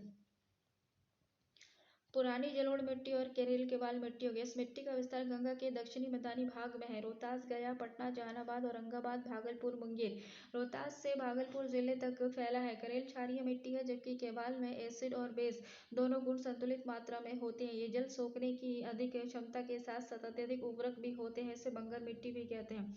करेल केवाल मिट्टी हो गया। इसका विस्तार गंगा के मैदान के दक्षिणी सीमा पर छोटा नागपुर पठार को आरंभ बिंदु तक है। रेत व कंकड़ की अच्छी अधिकता के कारण ये मिट्टी जल धारण नहीं कर पाती है। मैदान की प्रकृति अम्लीय तथा रंग पीलापन लिए हुए लाल होती है। उर्वरा शक्ति काफी न्यून होती है। अरहर, कुल्थी और ज्वार बाजरा आदि मोटे अनाज प्रमुख फसल है। मिट्टी की समस्या क्या है? बिहार में लगभग 74% भूमि पर कृषि की जाती है, जिससे लगभग 90% आबादी का भरण पोषण होता है। इसका मूल्यवान मिट्टी के अनेक कारणों से क्षरण और एक ज्वलंत समस्या बन गई है, क्योंकि इससे मिट्टी का गुण विनष्ट हो जाता है। उत्पादन घटने पर संभवतः मिट्टी का जीवन स्तर नीचे खिसकने लगता है। अतः भूमि क्षरण की समस्या को रेंगती मृत्यु, क्रीपिंग और डेथ ऑफ सॉइल कहते हैं।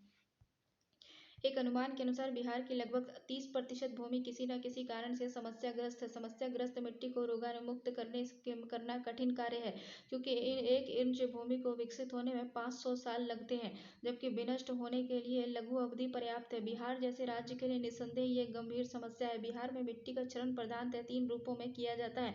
एक, चादरी कटाव हो जाता है, शीट इरोजन।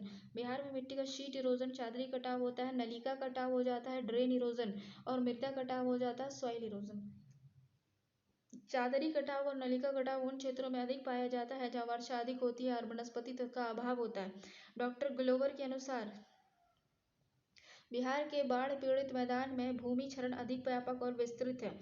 मृदा प्रदूषण आधुनिकता की देन है, जिसके तहत अधिक रासायनिक खाद, विषैले जल और अपशिष्ट के निस्तारण के फलस्वरूप मिट्टी की गुणवत्ता घट रही है और मृदा की अवैज्ञानिक प्रयोग से भी मिट्टी के प्रदूषण को बढ़ावा मिल रहा है। मृदा स्वास्थ्य प्रबंधन। मृदा स्वास्थ्य प्रबंधन का मुख्य उद्देश्य फसल उत्पादन में बाढ़ दर के साथ दर मृदा की दशा को स्थिर रखना है। कार्बनिक और जैविक स्रोतों के उपयोग के साथ सामुदायिक समुचित पोषक तत्वों का प्रबंधन कर ही उत्पादन के लक्ष्य को प्राप्त भविष्य में संभव है। मृदा स्वास्थ्य प्रबंधन के निम्नलिखित बिंदु हैं, जैसे नेत्रजनीय उर्वरक के लगातार एकल व्यवहार अथवा सल्फर और पोटास के साथ असंतुलित व्यवहार होने से भूमि में उपस्थित सल्फर और पोटास को लगातार दोहन होने से नेत्रजन पोटास का अनुपात विकृत हो गया है। धान गेहूं चक्र फसल चक्र के अंतर्गत लगातार अधिक उपजशील फसलों एवं अन्य गहन फसल पद्धति अपनाए जाने के कारण एनपीके के प्रयोग के बावजूद मिट्टी को सुरक्षा पोषक तत्वों की कमी हुई है। अल्प मात्रा में कार्बनिक खाद्य एवं उच्च समृद्ध उर्वरक के प्रयोग के कारण सूक्ष्म पोषक तत्वों की कमी व्यापक रूप से हुई है। अधिकांश मिट्टी परीक्षण के आधार पर उर्वरकों का प्रयोग नहीं हुई है। सही समय पर उपयुक्त उर्वरक का पर्याप्त मात्रा में अनुपलब्ध रहना, मिट्टी में जैविक कार्बन का निम्न स्तर पर रहना। रणनीति एनपीके का अनुमान को 4:2:1 तक लाना है। समेकित पोषक तत्व प्रबंधन को प्रोत्साहित करना है। मिट्टी उत्पादन में उत्पादकता को वृद्धि लाना है। मृदा की भौतिक दशा में सुधार लाना है। उर्वरक उपयोग दक्षता में वृद्धि लाना है। मृदा परीक्षण के आधार पर लक्षित उपज आधारित संतुलित पोषक तत्वों के व्यवहार हेतु प्रोत्साहित करना है। उर्वरक हो गए। फसलों के अधिक उत्पादन के लिए प्रमुख घटकों में उर्वरक प्रबंधन एक कारक है। उत्पादकता के वांछित स्तर की प्राप्ति के लिए एनपीके का 4:2:1 अनुपात में उपयुक्त मात्रा में प्रयोग आवश्यक है। समेकित पोषक तत्व प्रबंधन। मृदा उर्वरक को पुनः स्थापित अथवा बढ़ाने के लिए जैव उर्वरक का व्यवहार अति आवश्यक है। जैव उर्वरक नील हरित शैवाल, एजोला का धान की खेती में एजोटोबैक्टर जीवाणु, पीएसबी, माइकोराइजा, VAM तथा हरित खाद का अन्य फसलों में उपयोग प्रोत्साहित करने के लिए कृषकों को 500 रुपये की अनुदान राशि दी जाएगी। पोषक तत्वों का वितरण। सूक्ष्म पोषक तत्व जिंक, बोरोन आदि की कमी दूर करने के लिए इनके यौगिक और रासायनिक उत्पाद के उपयोग को प्रोत्साहित करने के लिए कृषकों को लागत का 50% अधिकतम और 500 रुपये की दर से अनुदान दिया जाएगा। जिप्सम एंड पाइराइट का प्रयोग 3 डिस्ट्रिक्ट अम्लीय मिट्टी और 24 डिस्ट्रिक्ट क्षारीय मिट्टी। देखो बिहार में जो है ना टोटल 38 डिस्ट्रिक्ट है, ठीक है, जिसमें से 3 डिस्ट्रिक्ट जो है वो जिसमें एसिडिक मिट्टी पाई जाती है और 24 डिस्ट्रिक्ट ऐसा है जिसमें बेसिक मिट्टी पाई जाती है। राव पूसा राजेंद्र एग्रीकल्चर यूनिवर्सिटी पूसा के द्वारा किए गए मिट्टी सर्वेक्षण में 24 जिलों की मिट्टी क्षारीय एवं 3 जिलों की मिट्टी अम्लीय पाई गई है। क्षारीय मिट्टी वाले जिलों में कृषकों को अपने खेत की भौतिक एवं रासायनिक दशा सुधारने के लिए जिप्सम पाइराइट के प्रयोग पर प्रोत्साहन देने के लिए 500 रुपये प्राप्ति की दर से अनुदान सहायता दी जाएगी। जिप्सम पाइराइट हो गया बेसिक 500 रुपये पर हेड।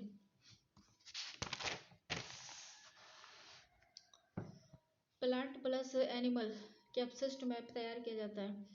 केचुआ नार्डिव कंपोस्ट हो गया, प्लांट और एनिमल के अपशिष्ट से तैयार किया जाता है केचुआ और नार्डिव कंपोस्ट। पंजाब आदि विकसित प्रदेशों में रासायनिक उर्वरक के अत्यधिक व्यवहार होने से वहाँ खाद्यान्न उत्पादन हास्यमान स्थिति की ओर अग्रसर हो गया है। रासायनिक उर्वरक के हानिकारक प्रभाव को ध्यान में रखते हुए केचुआ और नार्डिव कंपोस्ट के दृष्टिगत एक महत्वाकांक्षी जैविक उर्वरक कार्यक्रम तैयार किया गया है, जिससे बिहार में भी जैविक कॉरिडोर की स्थापना की जा रही है। केचुआ खाद के प्रयोग से पोषक तत्वों की आपूर्ति के अलावा पौधे पौधे को वृद्धि कारक हार्मोन्स की पूर्ति की जाएगी। साथ ही इसके प्रयोग से मिट्टी की बनावट में सुधार होने की संभावना है और उसकी जल धारण और पोषक तत्व धारण क्षमता में वृद्धि होगी। नाडेप कंपोस्ट तुलनात्मक दृष्टि से थोड़ा भारी होता है क्योंकि यह पादप और जंतु अपशिष्ट से तैयार होता है।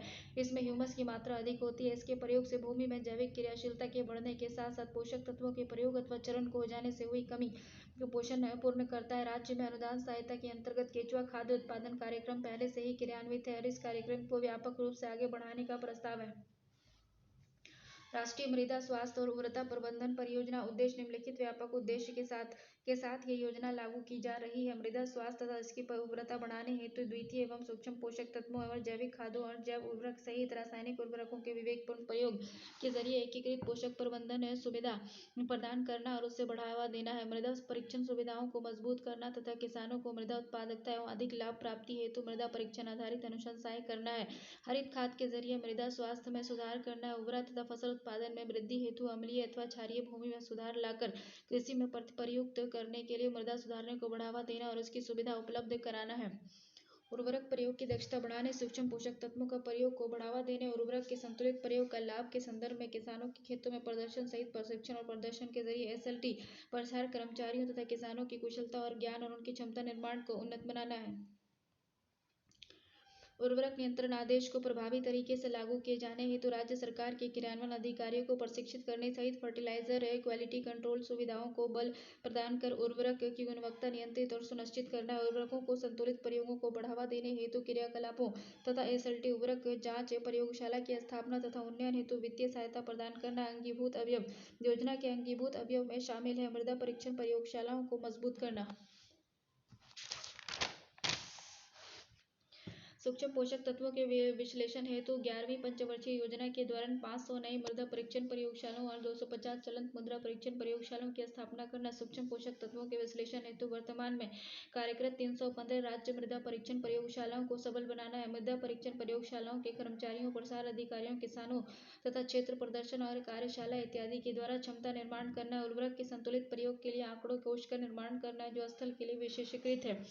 प्रत्यक्ष प्रदर्शन के जरिए प्रत्येक मृदा परीक्षण प्रयोगशाला के द्वारा 10 कामों को गोद लेना है। ग्लोबल पोजिशनिंग प्रणाली का प्रयोग कर जिले का डिजिटल मुद्रा नक्शा तैयार करना है तथा भारतीय कृषि अनुसंधान परिषद, राज्य कृषि विश्वविद्यालय द्वारा मृदा उर्वरकता निगरानी तंत्र तैयार करना है। एकीकृत पोषक प्रबंधन को बढ़ावा देना है। जैव उर्वरक के प्रयोग को प्रोत्साहन, अम्लीय मृदा से मृदा सुधार और सूक्ष्म पोषक तत्व का वितरण, उनके प्रयोग को प्रोत्साहन देना। उर्वरक गुणवत्ता नियंत्रण प्रयोगशालाओं को मजबूत करना। 63 कार्यरत राज्य उर्वरक गुणवत्ता नियंत्रण प्रयोगशालाओं का उन्नयन करना। 20 नए उर्वरक गुणवत्ता नियंत्रण प्रयोगशालाओं का राज्य सरकारों द्वारा स्थापना। निजी सहकारी क्षेत्र के अंतर्गत सलाहकारी उद्देश्य से 50 उर्वरक परीक्षण प्रयोगशालाओं की स्थापना।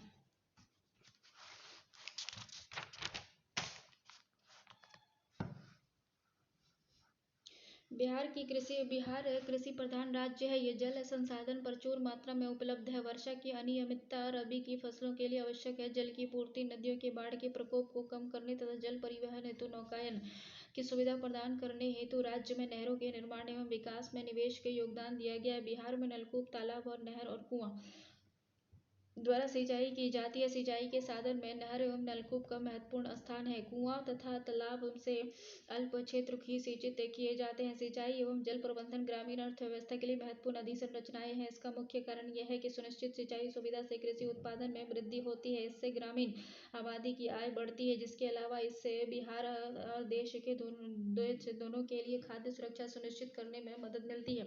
ये सिंचित क्षेत्र मात्र 49% है और लगभग आधे कृषि क्षेत्र पर ही एक बार से अधिक बुआई होती है। देश के अनेक राज्यों में निबल सिंचित क्षेत्र और फसल सघनता काफी अधिक है। बिहार की चरम सिंचाई क्षमता 117.54 लाख हेक्टेयर है, जिसमें भूतल और भूजल दोनों प्रकार के साधनों का उपयोग करने वाली बृहत, मध्यम और लघु सिंचाई योजनाएं शामिल है। जहां बड़ी और मझोली सिंचाई योजनाओं की चरम क्षमता 53.53 लाख हेक्टेयर है, वहीं लघु सिंचाई की क्षमता 64.01 लाख हेक्टेयर है। सिंचाई के साधन बिहार राज्य में नहरें सिंचाई के मुख्य साधन है और यहाँ की कुल सिंचित भूमि का लगभग 37% से अधिक भाग नहर से सिंचित किया जाता है। नलकूपों से लगभग 30% क्षेत्र की सिंचाई की जाती है। कुएं, तालाब और अन्य साधनों से संयुक्त रूप से लगभग 30% भूमि की सिंचाई की जाती है। बिहार राज्य सिंचाई आयोग के अनुसार बिहार में कुल सिंचाई क्षमता 102.50 लाख हेक्टेयर है, जिनमें से 53.53 लाख हेक्टेयर बृहत और माध्यमिक सिंचाई परियोजनाओं द्वारा 48.97 लाख हेक्टेयर लघु सिंचाई योजनाओं के द्वारा सिंची जा सकती है। अब तक बड़ी और मझोली सिंचाई परियोजनाओं से 26.80 लाख हेक्टेयर और लघु सिंचाई परियोजना से 22.52 लाख हेक्टेयर सिंचाई क्षमता अर्जित की जाती है। वर्ष 2000 से 2001 से 2012-13 के बीच बिहार में कुल सिंचित क्षेत्र इतना लाख हेक्टेयर था, जो अब बढ़कर ज़्यादा हो गया है। इसका अर्थ है कि 1 दशक से भी ज़्यादा समय में सिंचित क्षेत्र में 5% से भी ज़्यादा की वृद्धि हुई है। द्वितीय कृषि रोडमैप के अंतर्गत राज्य में सरकार सिंचाई क्षमता को बढ़ा रही है।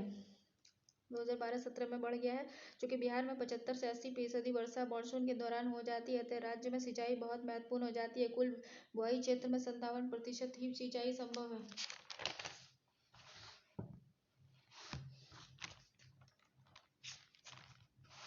देखो यहाँ पर राज्य में 63% सिंचाई ट्यूबवेल से होती है। नहरें 30% है और ज़रूरत को पूरा करती है और अन्य औसत स्रोत से 7% पूरी होती है। बिहार में सिंचाई का साधन जैसे नहर है।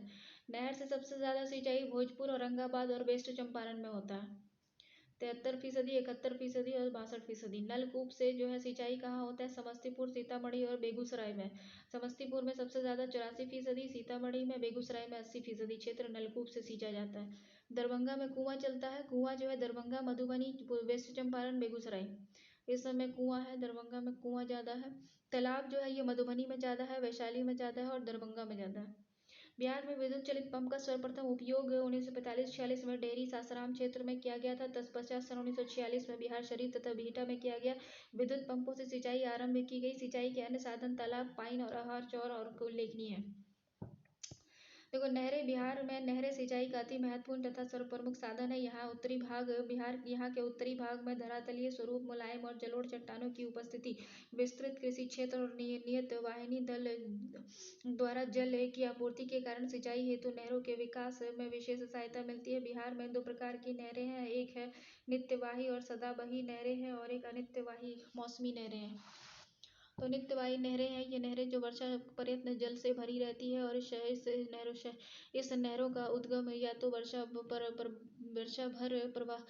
भर प्रभावित होने वाले नदियों से अथवा बांधों द्वारा निर्मित एक कृत्रिम जलाशय से होता है। उत्तरी बिहार की अधिकांश नहरें नित्यवाही नहरें हैं। अनित्यवाही नहरें जो है अनियमित नहरें जो है ये मौसमी नहरें हैं जो सीधी नदियों से निकाली जाती है। वर्षा ऋतु में नदियों में बाढ़ के अतिरिक्त जल से ये नहरें प्रवाहित हो जाती हैं।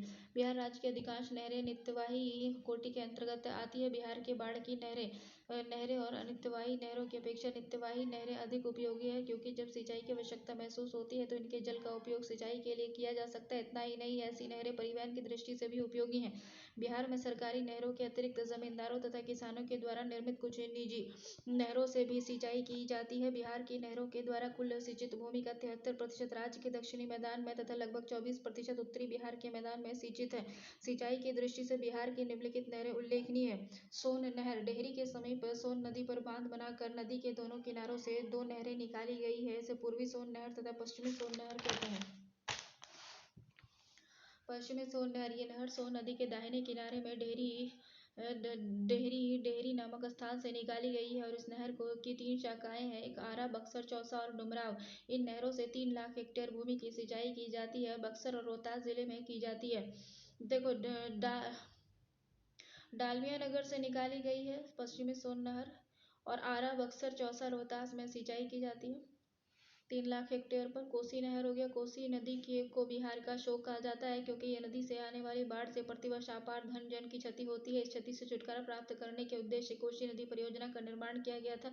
इस परियोजना के अंतर्गत भारत नेपाल सीमा पर हनुमान नगर के निकट इस नदी पर बांध बनाकर दोनों ओर 2 नहरें, पूर्वी और कोसी नहर, पश्चिमी कोसी नहर बनाई गई है। पूर्वी कोसी नहर जो है ये 44 किलोमीटर लंबी है और हनुमान नगर में बनी है और नेपाल में है। ठीक है, पूर्वी कोसी नहर ये हनुमान नगर जलाशय के बाएं किनारे से निकाली गई है। इसकी मुख्य शाखा की लंबाई 44 किलोमीटर है। इस नहर की 4 शाखाएं हैं, एक मुरलीगंज में, एक मुरलीगंज में है 64 किलोमीटर, और एक जानकी नगर में है 82 किलोमीटर, तीसरा पूर्णिया में है 64 किलोमीटर पूर्वी कोसी नहर का हिस्सा, और अररिया में है 58 किलोमीटर। इन चारों ओर शाखाओं और उपशाखाओं सहित नहर की कुल लंबाई 3040 किलोमीटर है, और इस नहर के द्वारा बिहार का पूर्णिया से हर साल लगभग 6 लाख हेक्टेयर भूमि सिंचित होती है पूर्वी कोसी नहर से। पश्चिमी कोसी नहर देखो, ये नहर हनुमान नगर जलाशय के दाएं किनारे से निकाली गई है, लगभग 115 किलोमीटर लंबी है। इससे दरभंगा जिले की 3 लाख हेक्टेयर भूमि की सिंचाई की जाती है। पश्चिमी कोसी नहर से दरभंगा जिले की 3 लाख हेक्टेयर भूमि की सिंचाई की जाती है, और कोसी के मध्यवर्ती भाग से अतिरिक्त अन्य शाखा नहरों का निर्माण किया गया है। कोसी नहर प्रणाली में लगभग 9.96 लाख हेक्टेयर भूमि की सिंचाई की जाती है। गंडक परियोजना हो गया, वाल्मीकि नगर में बना है। गंडक नदी पर त्रिवेणी नामक स्थान से 760 मीटर दक्षिण में वाल्मीकि नगर के समीप एक 743 मीटर लंबा और 10 मीटर ऊंचा बांध बनाया गया है। इस बांध से पश्चिम की ओर तिरहुत नहर और पूरब की ओर सारण नहर निकाली गई है। इस नहर से बिहार के सारण, गोपालगंज, सिवान लगभग 4.8 लाख हेक्टेयर भूमि की सिंचाई की जाती है। तिरहुत नहर पूर्व की ओर बहने वाली नहर है, जिससे चंपारण, मुजफ्फरपुर और वैशाली में सिंचाई की जाती है। जिलों के लगभग 6.9 लाख हेक्टेयर भूमि की सिंचाई होती है। चंपारण, मुजफ्फरपुर और वैशाली 6.9 लाख हेक्टेयर की सिंचाई की जाती है। देखो, त्रिवेणी नहर हो गया, ये नहर गंगा की सहायक नदी गंडक नदी से भारत नेपाल सीमा के पास पश्चिमी चंपारण जिले के त्रिवेणी नामक स्थान से निकाली गई है। ये पश्चिमी चंपारण जिले की लगभग 1 लाख हेक्टेयर भूमि की सिंचाई करती है। कमला नहर, ये नहर दरभंगा जिले के उत्तरी भाग में कमला नदी से निकाली गई है। ये नहर प्रमुख रूप से मधुबनी जिले के अधिकांश भाग को सिंचित करती है। राजपुर नहर हो गया, ये पूर्वी कोसी नहर की एक शाखा है। इसकी शाखाएं सहित कुल लंबाई 366 किलोमीटर है। इस नहर में सहरसा और मुंगेर है कि लगभग 1.60 लाख हेक्टेयर भूमि सिंची जाती है। पूर्वी कोसी नहर की एक शाखा ढाका और तेऊर नहर, ये छोटी नहरें हैं जो चंपारण जिले के अंतर्गत ललबकिया और तेऊर नदियों से निकाली गई है। इसके लगभग 2.5 हेक्टेयर भूमि की सिंचाई होती है। सकरी नहर, ये नहर 1950 में बनाई गई है तथा इसके द्वारा मुंगेर, पटना और गया आदि जिलों में सिंचाई की जाती है। नलकूप आधुनिक युग का कुआं है, जिसमें भूमि के अंदर काफी गहराई से जमीन की सिंचाई संतृप्त सीमा तक खोखला पाइप, लोहा या प्लास्टिक डालकर डीजल या विद्युत चलित इंजन की सहायता से जल निकाला जाता है, इसलिए इसे बिजली के कुएं के नाम से भी पुकारा जाता है। ये नलकूप प्राय 15 मीटर 100 मीटर तक गहरे होते हैं। भूमिगत जल को शक्ति चलित नलकूप द्वारा सींचकर सिंचाई के लिए उपयोग में लाने का प्रयास 1945-46 के आसपास डेहरी सासाराम में किया गया था। बिहार में विद्युत के प्रसार के साथ ही नलकूप की सिंचाई और महत्व तथा उपयोग का प्रचलन बढ़ता गया। सिंचाई के साधन में बिहार में राजकीय नहरों के बाद नलकूपों का ही स्थान था। मानसून के असफल हो जाने अथवा रबी और गर्मा फसलों के उत्पादन में नलकूप वरदान सिद्ध हुआ है। बिहार, दक्षिण बिहार हो गया, नालंदा, रोहतास, कैमूर, पटना, गया, मुंगेर, भोजपुर, सासाराम, वैशाली, सिवान, मुजफ्फरपुर, गोपालगंज, ईस्ट चंपारण, सीतामढ़ी, वेस्ट चंपारण, सहरसा, बेगूसराय और समस्तीपुर आदि जिलों में नलकूप द्वारा सिंचाई की जाती है। देखो, तालाब हो गया, तालाब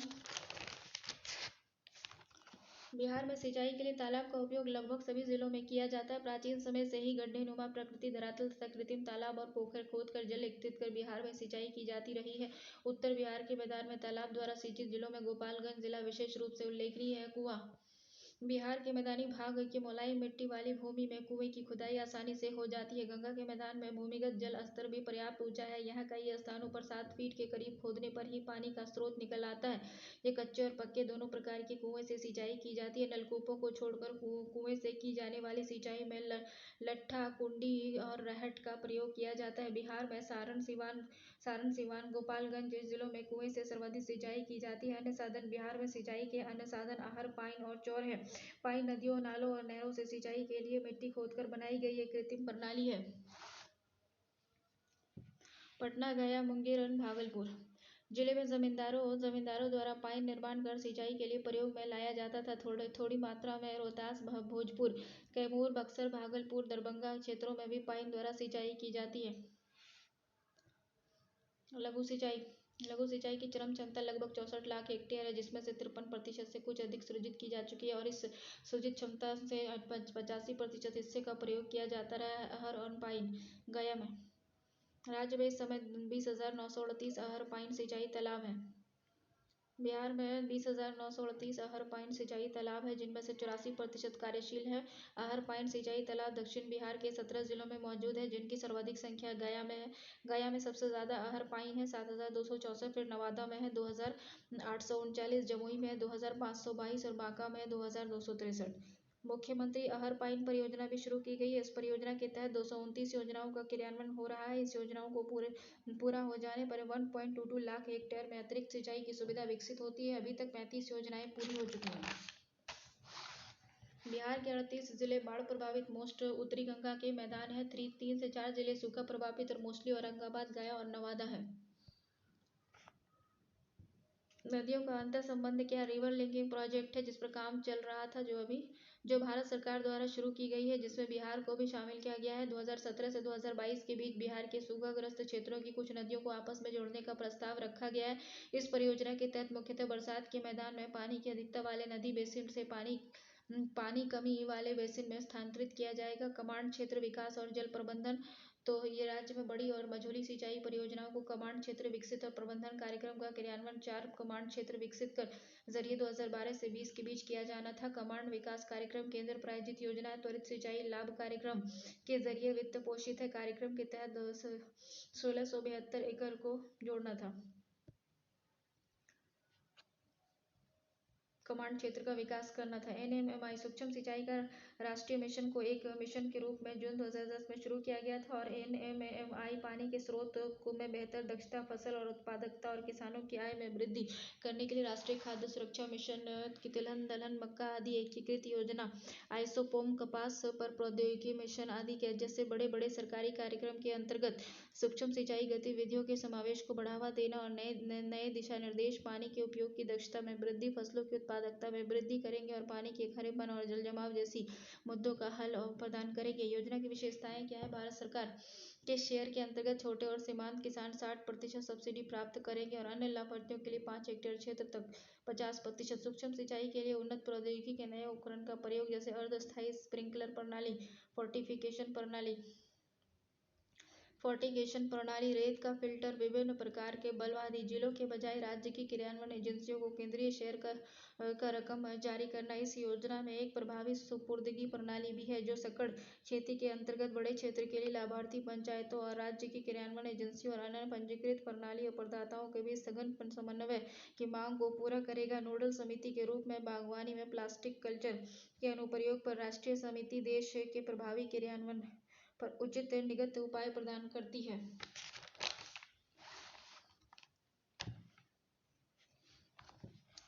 NCPAH हो गया 22 प्रिसीजन फार्मिंग डेवलपमेंट सेंटर्स के प्रदर्शन और देश के आमतौर पर सूक्ष्म कृषि विधियों के समग्र विकास और उच्च तकनीक के हस्तक्षेपों का प्रभावी निगरानी करना है। सिंचाई क्षमता सृजन संबंधी प्रमुख योजनाएं: जमनिया पंप नहर योजना, जमानिया पंप नहर योजना, कचनामा बियर योजना, जमानिया पंप नहर योजना, मोर बियर योजना, सोलहंडा बियर योजना, दुर्गावती जलाशय योजना, दरधा नदी पर लबाई रामपुर गांव के समीप बराज निर्माण। नोट 2012-13 से 14-15 तक विभिन्न योजनाओं के अंतर्गत कुल 41.6 हजार करोड़ सिंचाई क्षमता सृजित हो चुकी है। बिहार इकोनॉमिक सर्वे पुराना ही।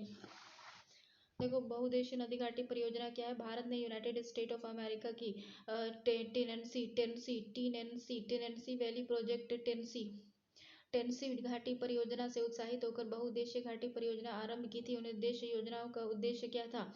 सिंचाई और भूमि का वैज्ञानिक उपयोग और प्रबंधन, विद्युत शक्ति उत्पादन में वृद्धि और औद्योगिकरण, बाढ़ एवं बीमारियों की रोकथाम में सहायता, जल मार्गों का विकास कर क्षेत्रीय आर्थिक प्रगति को बढ़ावा देना, घरेलू कार्यों के लिए शुद्ध जल की व्यवस्था, मत्स्य पालन का विकास करना, कृत्रिम झीलों में मनोरंजन के साधन का विकास करना, वनों की रक्षा करना, वृक्षारोपण और ईंधन का प्रबंधन, पशु संपत्ति के लिए चारे की व्यवस्था करना, कम वर्षा वाले क्षेत्र को दुर्भिक्ष आदि से मुक्ति दिलाना, भूक्षरण को रोकना और उसे कृषि योग्य बनाना, संपूर्ण घाटी केंद्र के निवासियों और समुचित साधनों का प्रयोग करना।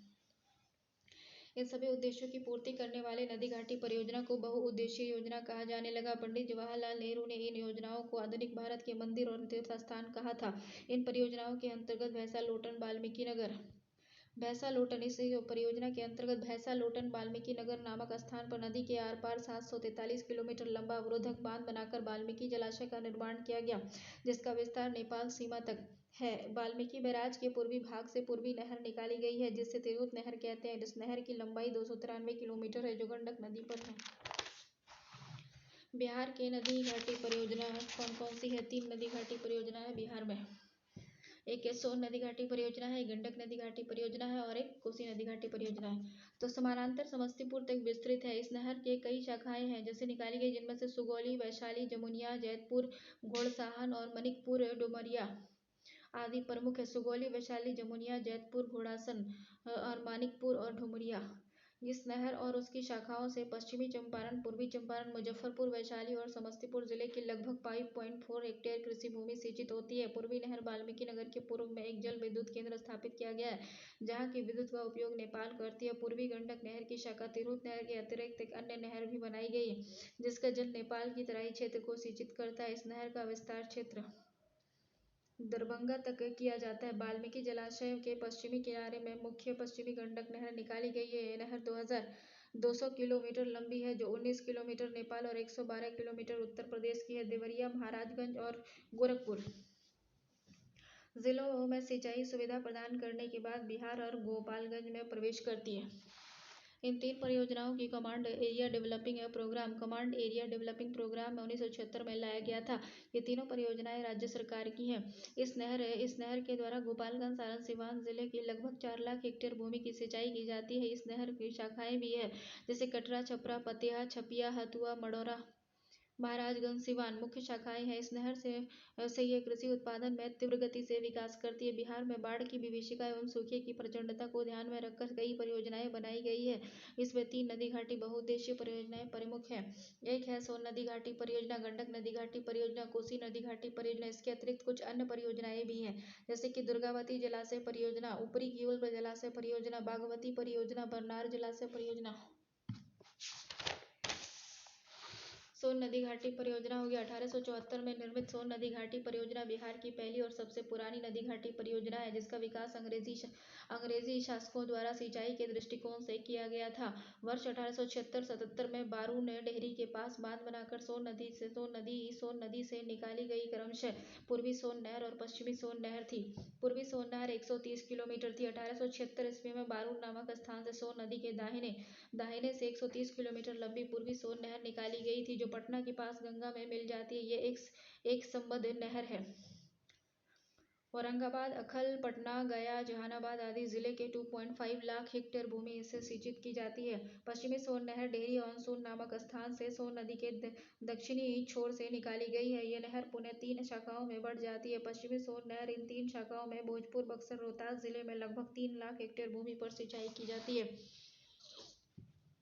इस परियोजना को बहुउद्देशीय परियोजना का रूप देने के लिए 1968 में डेहरी से 10 किलोमीटर ऊपर इंद्रपुरी नामक स्थान के पास बांध बनाकर बैराज निर्मित किया गया। इस नहर प्रणाली का क्षेत्र बिहार का सबसे ज्यादा सूखा से प्रभावित क्षेत्र है। सिंचाई सुविधा की उपलब्धता से यहाँ की कृषि की दशा में काफी सुधार आ गया है और वह इस क्षेत्र में विभिन्न प्रकार की फसलें उत्पन्न की जाती है। सिंचाई सुविधा के कारण यहाँ प्रति हेक्टेयर उत्पादन अधिक होने लगा है और ये प्रदेश बिहार का चावल का कटोरा, राइस बॉल ऑफ बिहार कहा जाता है। इस परियोजना में जल विद्युत उत्पादन के लिए 2 केंद्रों की स्थापना की गई है। दोनों नहरों के जल से विद्युत उत्पादन प्राप्त करने के बाद जल को नहर में सिंचाई के लिए प्रवाहित किया जाता है। पश्चिमी सोन नहर पर डेहरी के पास एक विद्युत केंद्र बनाया गया है, जिसकी क्षमता 6.6 मेगावाट है। उसका उपयोग डालमिया नगर के औद्योगिक केंद्रों द्वारा किया जाता है। बारून में पूर्वी नहर एक विद्युत केंद्र बनाया गया है, जिसकी उत्पादन क्षमता 3.3 मेगावाट है, जिसका हाइड्रो पावर प्लांट है। दूसरी है गंडक नदी घाटी परियोजना। देखो, गंडक नदी हिमालय की धौलागिरी पर्वत श्रृंखला से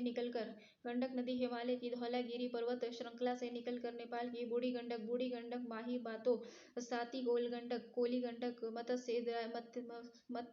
मत्स्याद्रि और त्रिशूल और सोनसुद्र और पंचनंद है। आदि शाखाओं का जल एकत्रित कर बिहार और उत्तर प्रदेश की सीमा पर मैदान में प्रवेश करती है। बिहार में त्रिवेणी के पास मैदान में प्रवेश करने एवं पूर्वी सोमेश्वर की पहाड़ी क्षेत्र में एक तीखी घाटी का निर्माण करती है। यह नदी सोनपुर हाजीपुर के मध्य से गंगा नदी में मिलती है और बिहार तथा उत्तर प्रदेश राज्य की सीमा बनाती है।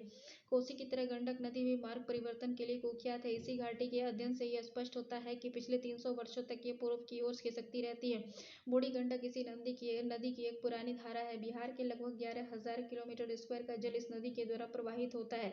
यह अपने मार्ग के लिए जिलों और पश्चिमी चंपारण, पूर्वी चंपारण, गोपालगंज, मुजफ्फरपुर, वैशाली एवं सारण में बाढ़ की विभीषिका से भयंकर तबाही मचाती है। इस विनाशकारी प्रक्रिया को रोकने के लिए गंडक नदी पर एक परियोजना का निर्माण किया गया, जिसे गंडक परियोजना कहते हैं।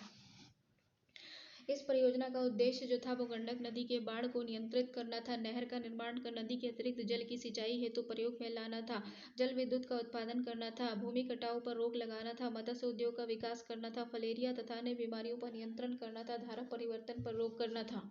गंडक नदी परियोजना का प्रारूप क्या था कि प्लान ऑफ द प्रोजेक्ट हो गया। इस परियोजना के तहत निम्नलिखित निर्माण कार्य किए गए हैं। इस परियोजना के तहत नेपाल की सीमा में भैंसा लोटन वाल्मीकि नगर नामक स्थान पर नदी के आर पार 743 मीटर अवरोधक बांध बनाकर एक विशाल जलाशय का निर्माण किया गया है, जिसके फैलाव नेपाल में है। जलाशय के कारण होने वाली क्षति को पूरा करने के लिए नेपाल सरकार को अनेक सुविधाएं दी जाती है। जलाशय जो बनाया गया है जिससे नेपाल सरकार को क्षति हो रही है, इसके लिए नेपाल सरकार को अनेक सुविधाएं दी जाती है। नहरें, इस जलाशय से 2 प्रधान नहरें निकाली गई है। एक पश्चिमी प्रमुख नहर है। इस नहर में उत्तर प्रदेश के देवरिया महाराजगंज पश्चिमी गंडक नहर से उत्तर प्रदेश देवरिया महाराजगंज गोरखपुर जिले में सिंचाई की सुविधा प्रदान की जाती है। यह नहर गोपालगंज जिले में प्रवेश कर सारण जिले तक फैली है। इस नहर प्रणाली द्वारा बिहार में 3 पश्चिमी जिले गोपालगंज, सारण, सीवान के लगभग 4 लाख हेक्टेयर भूमि से सिंचाई की जाती है। 111 किलोमीटर यूपी में तथा 70 किलोमीटर बिहार में इस नहर की लंबाई है। ये क्षेत्र बिहार का सबसे कम वर्षा प्राप्त करने वाला क्षेत्र है। इस भाग से रबी खरीफ फसल के उत्पादन के लिए इन शहरों का महत्व और बढ़ गया है।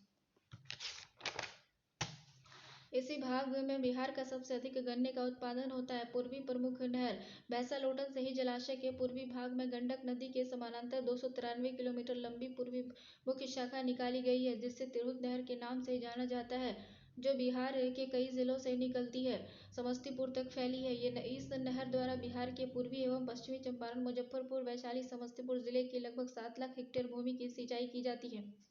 विद्युत शक्ति देखो, इस परियोजना में नेपाल को बिजली प्रदान करने के लिए पश्चिमी नहर से 14 किलोमीटर की दूरी पर वाल्मीकि नगर से थोड़ा पूरब हटकर ऊपर से गिरते हुए जल से एक शक्तिगृह का स्थापित किया गया है, जिसकी क्षमता 15 मेगावाट है। इससे नेपाल के तराई जनपदों को बिजली प्रदान की जाती है।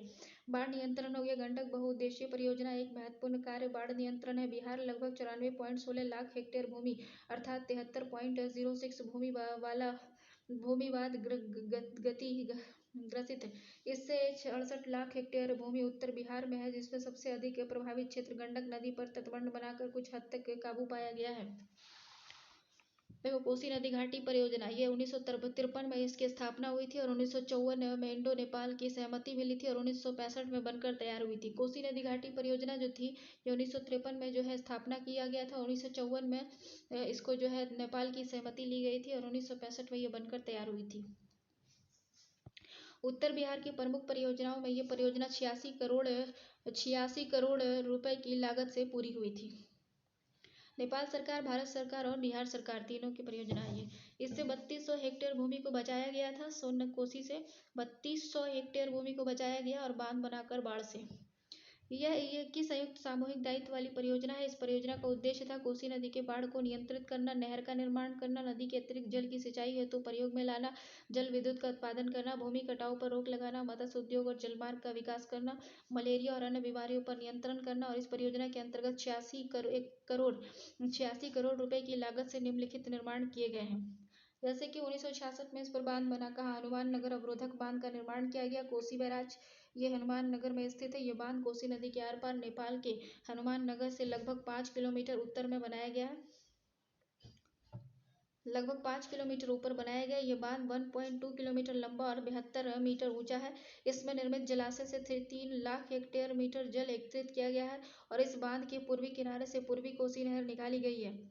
फश्ते बांध एम्बैंकमेंट हो गया। हनुमान नगर बांध के दाहिने एवं बाएं ओर बाढ़ को रोकने हेतु क्रमशः 2.42 किलोमीटर और 2 किलोमीटर लंबे और 2 किलोमीटर के बांध बनाए गए हैं। नेपाल एवं बिहार की लगभग 3 लाख हेक्टेयर भूमि जलमग्न होने से बच सकती है।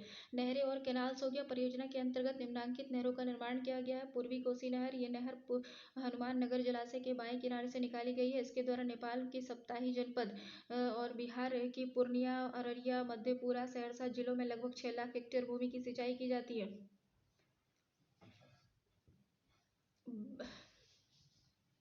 बाईं ओर भीमनगर तक 1895 मीटर, पूर्वी कोसी का 1895 मीटर तक तटबंध बनाया गया है।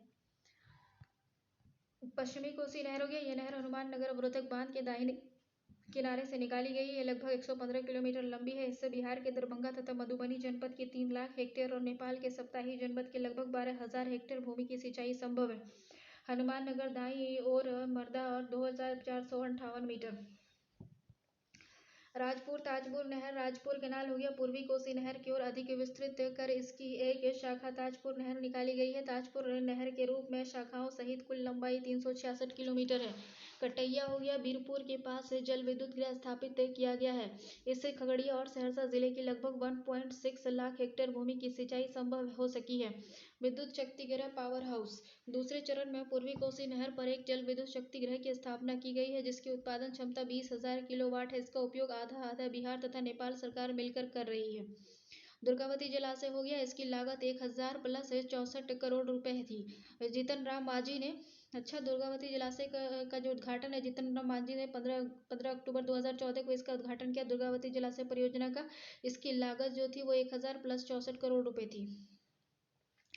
इसकी स्थापना 20 अगस्त 1975 में हुई थी। जल भंडारण क्षमता 287 क्यूस।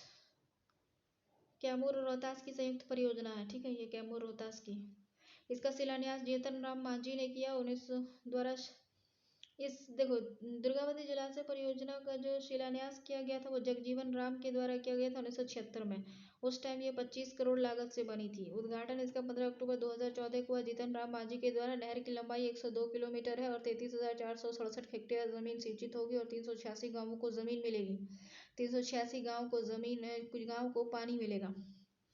दुर्गावती जलाशय परियोजना दुर्गावती नदी पर बनाई गई है। ये योजना कैमूर तथा रोहतास जिले के सूखा प्रभावित क्षेत्र में स्थित है।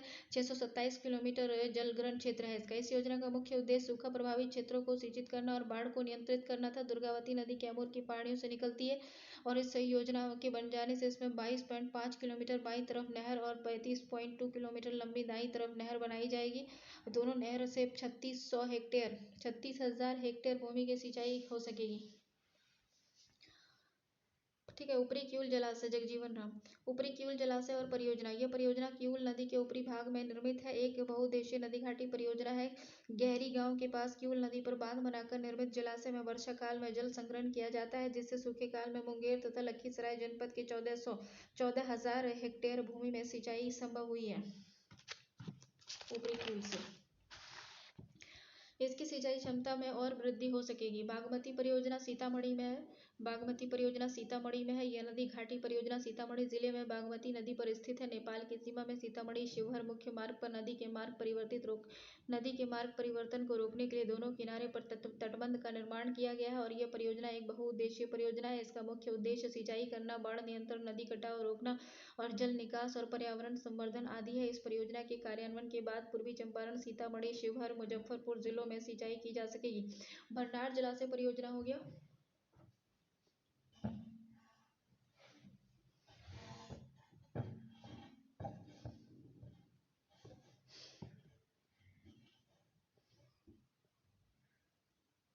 बरनार जलाशय परियोजना होगी। यह परियोजना बरनार नदी पर एक पक्का बांध बनाकर की गई है। ये जमुई जिले के सूखाग्रस्त क्षेत्रों में एक महत्वपूर्ण सिंचाई योजना है। इस बांध से बाएं और दाएं ओर से नहर निकालने की योजना है। इसके द्वारा 22,400 हेक्टेयर भूमि पर सिंचाई की सुविधा प्राप्त होगी। जमुई देखो, बदुआ जलाशय हो गया। स्थापना हुई है। 1965 में भदुआ नदी पर भागलपुर जिले में स्थित है। चंदन जलाशय 1972 में चंदन नदी पर हुई स्थापना। ये भागलपुर जिले में स्थित है। बिहार की नदियों ने न केवल बिहार के धरातलीय स्वरूप को विकसित करने में निरर्थक योगदान दिया है, बल्कि ये नदियाँ सिंचाई के लिए जल उपलब्ध कराती हैं। ये निष्कर्ष है, ठीक है, जल परिवहन का मार्ग प्रस्तुत करती हैं, साथ ही साथ मत्स्य प्राप्ति और अन्य व्यवसाय में सहायक भी होती हैं। ये नदियाँ जल विद्युत का स्रोत होती हैं और अन्य प्रकार से भी राज्य के प्राकृतिक संसाधनों को समृद्ध बनाती हैं। देखो, एनडीएमसी हो गया, राष्ट्रीय आपदा प्रबंधन प्राधिकरण। आपदा प्रबंधन अधिनियम 2005 में आपदा प्रबंधन हेतु विस्तृत कानूनी और संस्थागत ढांचे की अनुशंसा की गई है। इसके अनुरूप प्रधानमंत्री की अध्यक्षता वाले एक राष्ट्रीय आपदा प्रबंधन प्राधिकरण का गठन किया गया है। इसमें एक उपाध्यक्ष और 5 सदस्य होंगे। राज्य में मुख्यमंत्री की अध्यक्षता में ऐसे प्राधिकरण का गठन किया गया है। जिला स्तर पर जिलाधिकारी और जिला परिषद अध्यक्ष जिसके सामूहिक अध्यक्ष होंगे। आपदा प्रबंधन अधिनियम के तहत 2 प्रकार के कोष बनाए जाते हैं, एक राष्ट्रीय आपदा अनुक्रिया कोष और एक राष्ट्रीय आपदा निराकरण कोष। में केंद्रीय और राज्य जिला सहयोग स्तरीय होंगे। में केंद्र, राज्य व जिला स्तरीय होंगे। उम्मीद है कि इस नवीन आपदा प्रबंधन संरचना से देश भर में अल्पकालिक और दीर्घकालिक सभी प्रकार की आपदाओं के जोखिम कम करने में उल्लेखनीय सहायता मिलेगी। राष्ट्रीय आपदा प्रबंधन संस्थान, केंद्रीय गृह मंत्री इस संस्था के अध्यक्ष होते हैं, जिसमें प्रख्यात विद्वान, साइंटिस्ट, डॉक्टर्स आदि भारत सरकार के, राज्य सरकार के विभिन्न नोडल मंत्रालय और विभागों के सचिव और राष्ट्रीय स्तर के वैज्ञानिक अनुसंधान और तकनीकी संगठन के प्रमुख शामिल होते हैं। आपदा प्रबंधन अधिनियम 2005 के तहत स्थापित है। राष्ट्रीय आपदा प्रबंधन संस्थान को मानव संसाधन विकास, क्षमता निर्माण और प्रशिक्षण, अनुसंधान और प्रलेखन और आपदा प्रबंधन के क्षेत्र में नीति की वकालत के लिए नोडल राष्ट्रीय जिम्मेदारी सौंपी गई है। 16 अक्टूबर 2003 को भारतीय लोक प्रशासन संस्थापना की आपदा प्रबंधन राष्ट्रीय केंद्र से उन्नत राष्ट्रीय आपदा प्रबंधन संस्थान सभी स्तरों पर रोकथाम और तैयारी की संस्कृति को विकसित कर बढ़ावा देकर आपदा के प्रति सहिष्णुता भारत के विभिन्न निर्मित करने के लिए अपने मिशन को पूरा करने हेतु तेजी से अग्रसर है। इसकी प्रबंधन समस्या क्या है? इस संस्थान का 16 सदस्यीय शासी निकाय होता है, जिसमें अध्यक्ष राष्ट्रीय आपदा प्रबंधन प्राधिकरण के उपाध्यक्ष होते हैं। कार्यकारी निदेशक इस संस्था का दिन प्रतिदिन का प्रशासन संचालित करते हैं। दृष्टि क्या है? इसका कार्य आपदा न्यूनीकरण और प्रबंधन पर अनुसंधान के लिए, उत्कृष्टता के लिए प्रमुख संस्थान होना और इस क्षेत्र में अंतर्राष्ट्रीय स्तर पर अग्रणी संस्थाओं में से एक के रूप में मान्यता प्राप्त कर सभी स्तरों पर रोकथाम एवं तैयारी को विकसित करना है और आपदा मुक्त भारत बनाने की दिशा में लगातार प्रयास करना है। मिशन हो गया, थिंक टैंक के रूप में भारत सरकार को सहायता प्रदान करना तथा इसके माध्यम से आपदा के प्रभाव को कम करने के लिए सुविधा प्रदान करना है। राष्ट्रीय स्तर की जानकारी, पूर्वानुमान, प्रकाशन, ज्ञान कौशल को बढ़ावा देना है। कौशल प्रशिक्षण को बढ़ाने से संस्थागत तंत्र को मजबूत करने पर जोर देना है। नेटवर्किंग तथा ऑनलाइन गूगल के माध्यम से राहत, बचाव और पुनर्वास चेतावनी को बढ़ावा देना है। कार्य क्या? लोगों की जागरूकता तथा पाठ्यक्रम में शैक्षणिक सामग्री प्रदान करना है। केंद्र तथा राज्य सरकारों के माध्यम से सहायता प्राप्त करना है। संस्थागत ढांचे को मजबूत करना है। सेमिनार, सम्मेलन कराना है। पत्रिकाओं, शोध पत्रों और पुस्तकों का प्रकाशन कराना है। पुस्तकालय को विकसित करना है। चक्रवातों की पूर्व जानकारी के लिए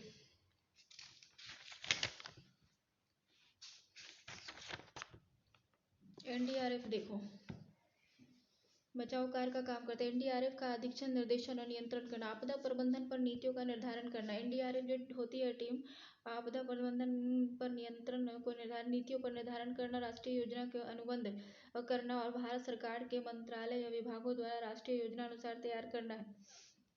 राज्य द्वारा योजनाओं को तैयार करके उनके लिए राज्य के अधिकारियों द्वारा पालन किए जाने वाले दिशा निर्देशों का निर्धारण करना है। आपदा की रोकथाम के लिए उपायों को एकीकृत करने के उद्देश्य से या उनके प्रभावों को शमन करने के लिए भारत सरकार ने विभिन्न मंत्रालय, विभागों को उनके विकास योजना और परियोजनाओं के लिए लागू किए जाने वाले दिशा निर्देशों का निर्धारण करना है। आपदा प्रबंधन के लिए नीति और योजना के प्रवर्तन और कार्यान्वयन के लिए तालमेल करना है। शमन के उद्देश्य के लिए धन के प्रावधान को सिफारिश करना है। केंद्रीय सरकार द्वारा निर्धारित अन्य प्रभावित देशों की प्रमुख आपदाओं के लिए सहायता प्रदान करना है, जैसा कि आवश्यक समझा जाए। आपदा की रोकथाम या शमन या संभावित खतरे युक्त आपदाओं की स्थिति से निपटने के लिए तैयारी तथा क्षमता निर्माण की तैयारी को विकसित करना है। राष्ट्रीय आपदा प्रबंधन संस्थान के कामकाज के लिए व्यापक नीतियां और दिशा निर्देशों का निर्माण करना है। संभावित खतरे युक्त आपदा की स्थिति और आपदा के बचाव और राहत और सामग्री और खरीदने के लिए संबंधित विभाग को अधिकृत करना है। डिसास्टर मैनेजमेंट हो गया, आपदा प्रबंधन। राष्ट्रीय आपदा प्रबंधन की संरचना कैसी है? देखो, राष्ट्रीय आपदा प्रबंधन संरचना एक विकास और एक पर्यावरण, ठीक है। विकास हो गया आपदा जोखिम का रोकथाम करना और संरचनात्मक उपाय। गैर संरचनात्मक उपाय, संरचनात्मक उपाय में क्या है? ढांचागत पर्यावरण रक्षा उपाय। और गैर संरचनात्मक उपाय है गरीबी निवारण, महिला सशक्तिकरण, क्षमता निर्माण और जोखिम आंतरण बीमा। पर्यावरण हो गया न्यूनीकरण, पर्यावरण का न्यूनीकरण, प्रवर्धन तैयारी करना और पूर्व चेतावनी देना और आश्रय, तो पूर्व चेतावनी, तलाश और बचाव, राहत और अस्थायी अस्थायी आश्रय। रणनीति क्या है? रोकथाम, तैयारी, अनुक्रिया और पुनर्सशक्तिकरण। रणनीति होनी चाहिए, पहले रोकना है, फिर उसके लिए तैयारी करना है, फिर उसको क्रियान्वित करना है, उसको पुनः सशक्तिकरण करना है आपदा होने के बाद। आपदाओं से प्रभावित व्यक्ति को प्रदान की जाने वाली राहत न्यूनतम मानकों के लिए दिशा निर्देशों की अनुशंसा करना है। आपदा से गंभीर रूप से प्रभावित व्यक्ति के लिए ऋण और अनुशंसा करना है। रियायती शर्तों पर ताज़ा ऋण देना है। 8 बटालियन एनडीआरएफ की टीम तैयार की गई है। 4 बटालियन जैविक आपदा के लिए है, 2 बटालियन और 2 बटालियन, 6 4 4 8 बटालियन है। 4 बटालियन कौन कौन सी है? एक जैविक आपदा से निपटती है, एक रासायनिक आपदा से निपटती है, एक न्यूक्लियर आपदा से निपटने वाली है और एक दुर्घटना। जैविक, रासायनिक, न्यूक्लियर और दुर्घटना। 2 बटालियन है। पर्वत श्रृंखला में कुछ होगा, बचाव एवं खोजी कार्य करेगी।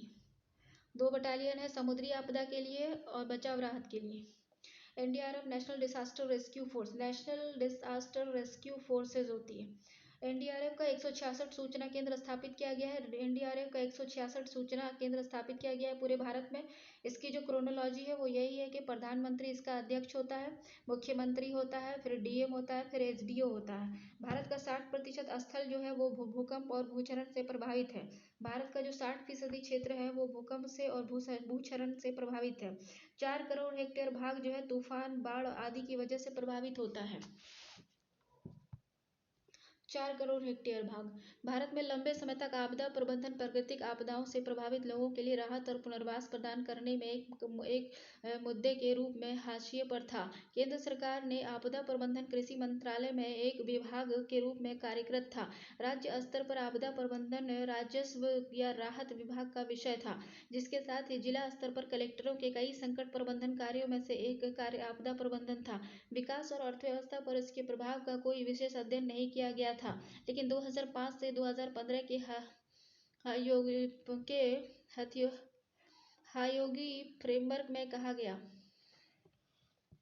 कि सतत विकास के लिए सभी स्तर पर विकास योजना बनाने की प्रक्रिया में आपदा जोखिम के बारे में देश की प्रतिबद्धता वांछित परिणाम प्राप्त करने के लिए एक महत्वपूर्ण कार्यक्रम होना चाहिए। भारत के कुल भूक्षेत्र का लगभग 60% भूकंप और भूचरण से प्रभावित है।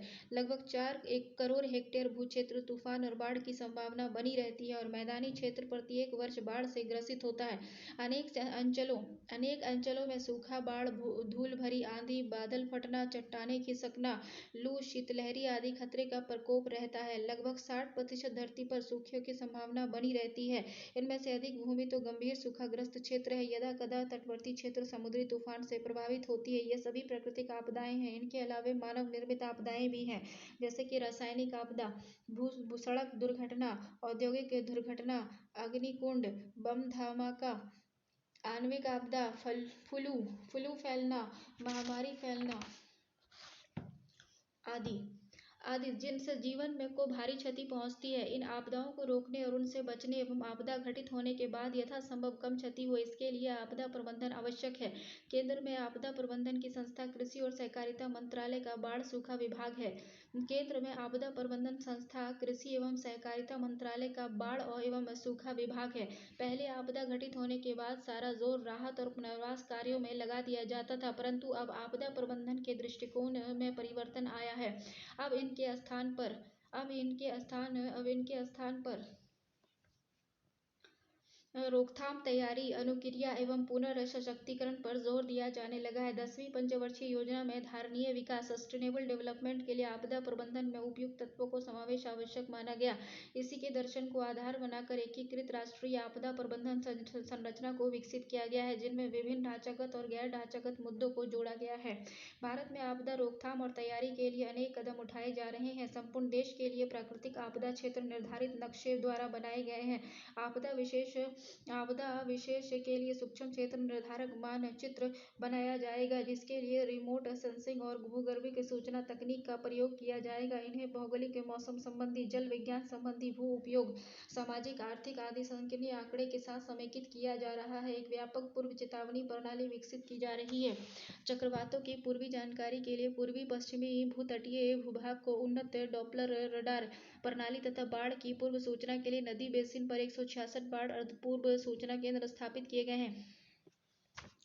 उन्नत बहुउद्देशीय सुनामी पूर्व चेतावनी पर कार्य जारी है, जो सूखे की स्थिति पर निगरानी रखती है। ये गृह मंत्रालय में राष्ट्रीय आपात परिचालन केंद्र स्थापित किए गए हैं, जो उपग्रह आधारित ध्वनि आंकड़े संचार यंत्र से युक्त है। ऐसे ईओसी राज्य की राजधानियों, जिला मुख्यालय में भी स्थापित किए जा रहे हैं। भारतीय आपदा संसाधन नेटवर्क से देश के 565 जिले ऑनलाइन जुड़े हुए हैं। एक अन्य भारतीय आपदा ज्ञान तंत्र नामक ऑनलाइन पोर्टल विकसित किया जा रहा है, जो तकनीकी संस्थान और विशेषज्ञों को आपदा प्रबंधन व्यूज को विभिन्न चरणों में उपयोगी उपक्रम प्रारूप, दिशा निर्देश तथा अन्य संसाधनों की जानकारी उपलब्ध कराएगा। यूएनडीपी संयुक्त राष्ट्र विकास कार्यक्रम की सहायता से एक समुदाय आधारित आपदा जोखिम प्रबंधन कार्यक्रम शुरू किया गया है। यह 17 राज्यों और केंद्र शासित प्रदेशों के 159 बहु आपदा संभावित जिले में कार्यान्वित किया जा रहा है। आपदा प्रबंधन की शिक्षा को मुख्यधारा में लाने के लिए राष्ट्रीय आपदा प्रबंधन संस्थान एनआईडीएम की स्थापना की गई है। स्कूल एवं इंजीनियरिंग पाठ्यक्रम में इसे शामिल किया गया है तथा चिकित्सा, नर्सिंग पाठ्यक्रम बनाए जा रहे हैं।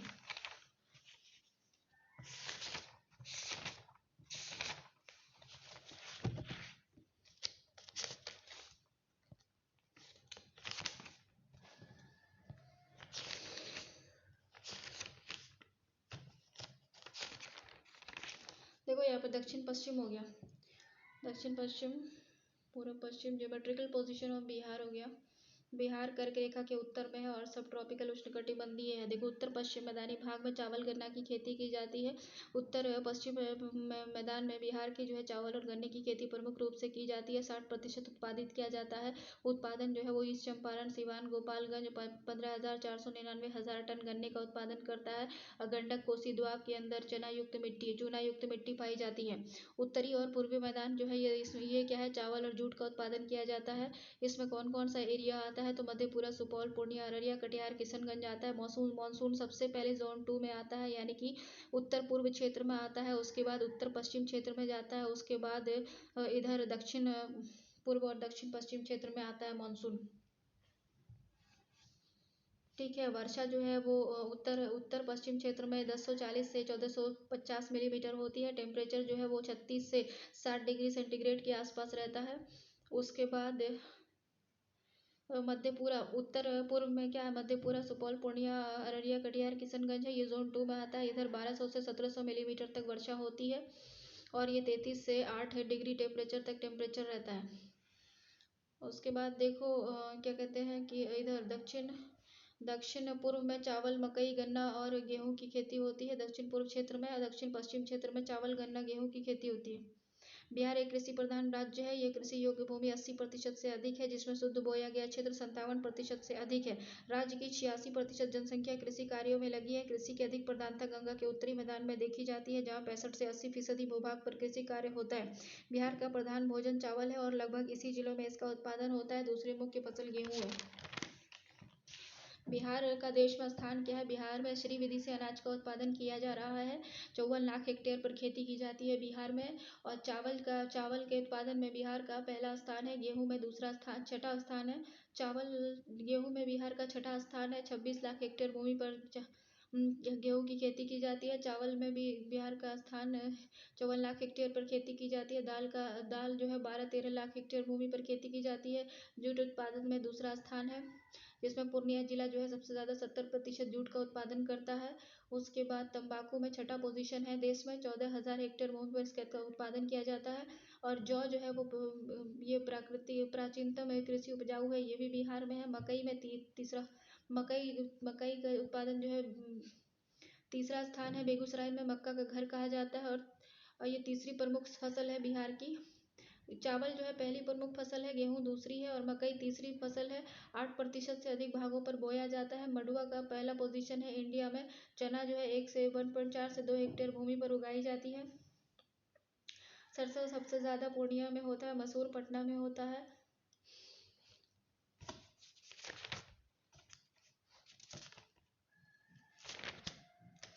इधर देखते हैं वनस्पति। पश्चिमी चंपारण, मुंगेर, बांका, जमुई, नवादा, नालंदा, गया, रोहतास, औरंगाबाद आदि जिले हैं। ये जो है नेपाल की तराई क्षेत्र 3700 किलोमीटर एरिया है लगभग। इधर जो है मानसून 120 मिलीमीटर से ज़्यादा वर्षा होती है, सोमेश्वर श्रेणी है। और इधर किशनगंज है, इधर 1358 मिलीमीटर वर्षा होती है। ठीक है ना। वन उत्पाद केंदा, पत्तू, लाख, गोंद, साल, बीज, इमारती लकड़ी पाई जाती है। बिहार राज्य की वन नीति है वन क्षेत्र 33% तक बिहार के क्षेत्र में बढ़ाना है, जो अभी जो है 7.86% है। ठीक है ना। ऊसर भूमि निर्मित वृक्षारोपण कार्यक्रम अभी चलाया जा रहा है। ऊसर भूमि निर्मित मिश्रित वृक्षारोपण आश्रय पट्टी का विकास करना, जिन क्षेत्र में वन का विनाश हुआ है उसमें फिर से वृक्षारोपण करना है। उसके बाद बिहार में सामाजिक वानिकी योजना वन के विस्तार के लिए चलाई जा रही है। सबसे ज़्यादा वन क्षेत्र जो है वो कैमूर में है, वो 113,000 हेक्टेयर। उसका जमुई है। और सबसे कम जो है वो है कहाँ है, तो रोहतास में, लखीसराय में। जहानाबाद सबसे कम वर्षा होती है 395 मिलीमीटर। ठीक है ना। से पता नहीं। रिवर ऑफ बिहार, छोटा नागपुर से आने वाली नदी स्वर्णरेखा, बराकर, फल्गु, सकरी, पंचाने। गंगा नदी पर कौन कौन सा पुल है? एक महात्मा गांधी सेतु है पटना में, ये रोड है। राजेंद्र पुल मोकामा में रोड रेलवे है। विक्रमशिला पुल भागलपुर में रोड है। दीघा पुल जो पटना का वो रोड और रेलवे दोनों है। सोन नदी पर सोन पुल है। अब्दुल बारी पुल है। सोन नदी डेहरी रोड प्लस रेलवे है, और अब्दुल बारी पुल भी जो है वो रोड और रेलवे है कोइलवर का। गंडक पुल जो है बगहा चिनौती पुल पर है। बगहा रेड पर रोड और रेल दोनों है ये गंडक नदी पर जो पुल है। देखो, टाल मिट्टी पटना, मोकामा, लखीसराय, मुंगेर, भागलपुर में पाई जाती है। अभ्रक मिट्टी ओनली नवादा में कि रजौली प्रखंड में पाई जाती है। और बालसुंदरी मिट्टी चंपारण, सारण, मुजफ्फरपुर, पूर्णिया में पाई जाती है, जिसमें तंबाकू, मकई, गेहूँ और चूना और क्षार युक्त भूमि है ये। ठीक है ना।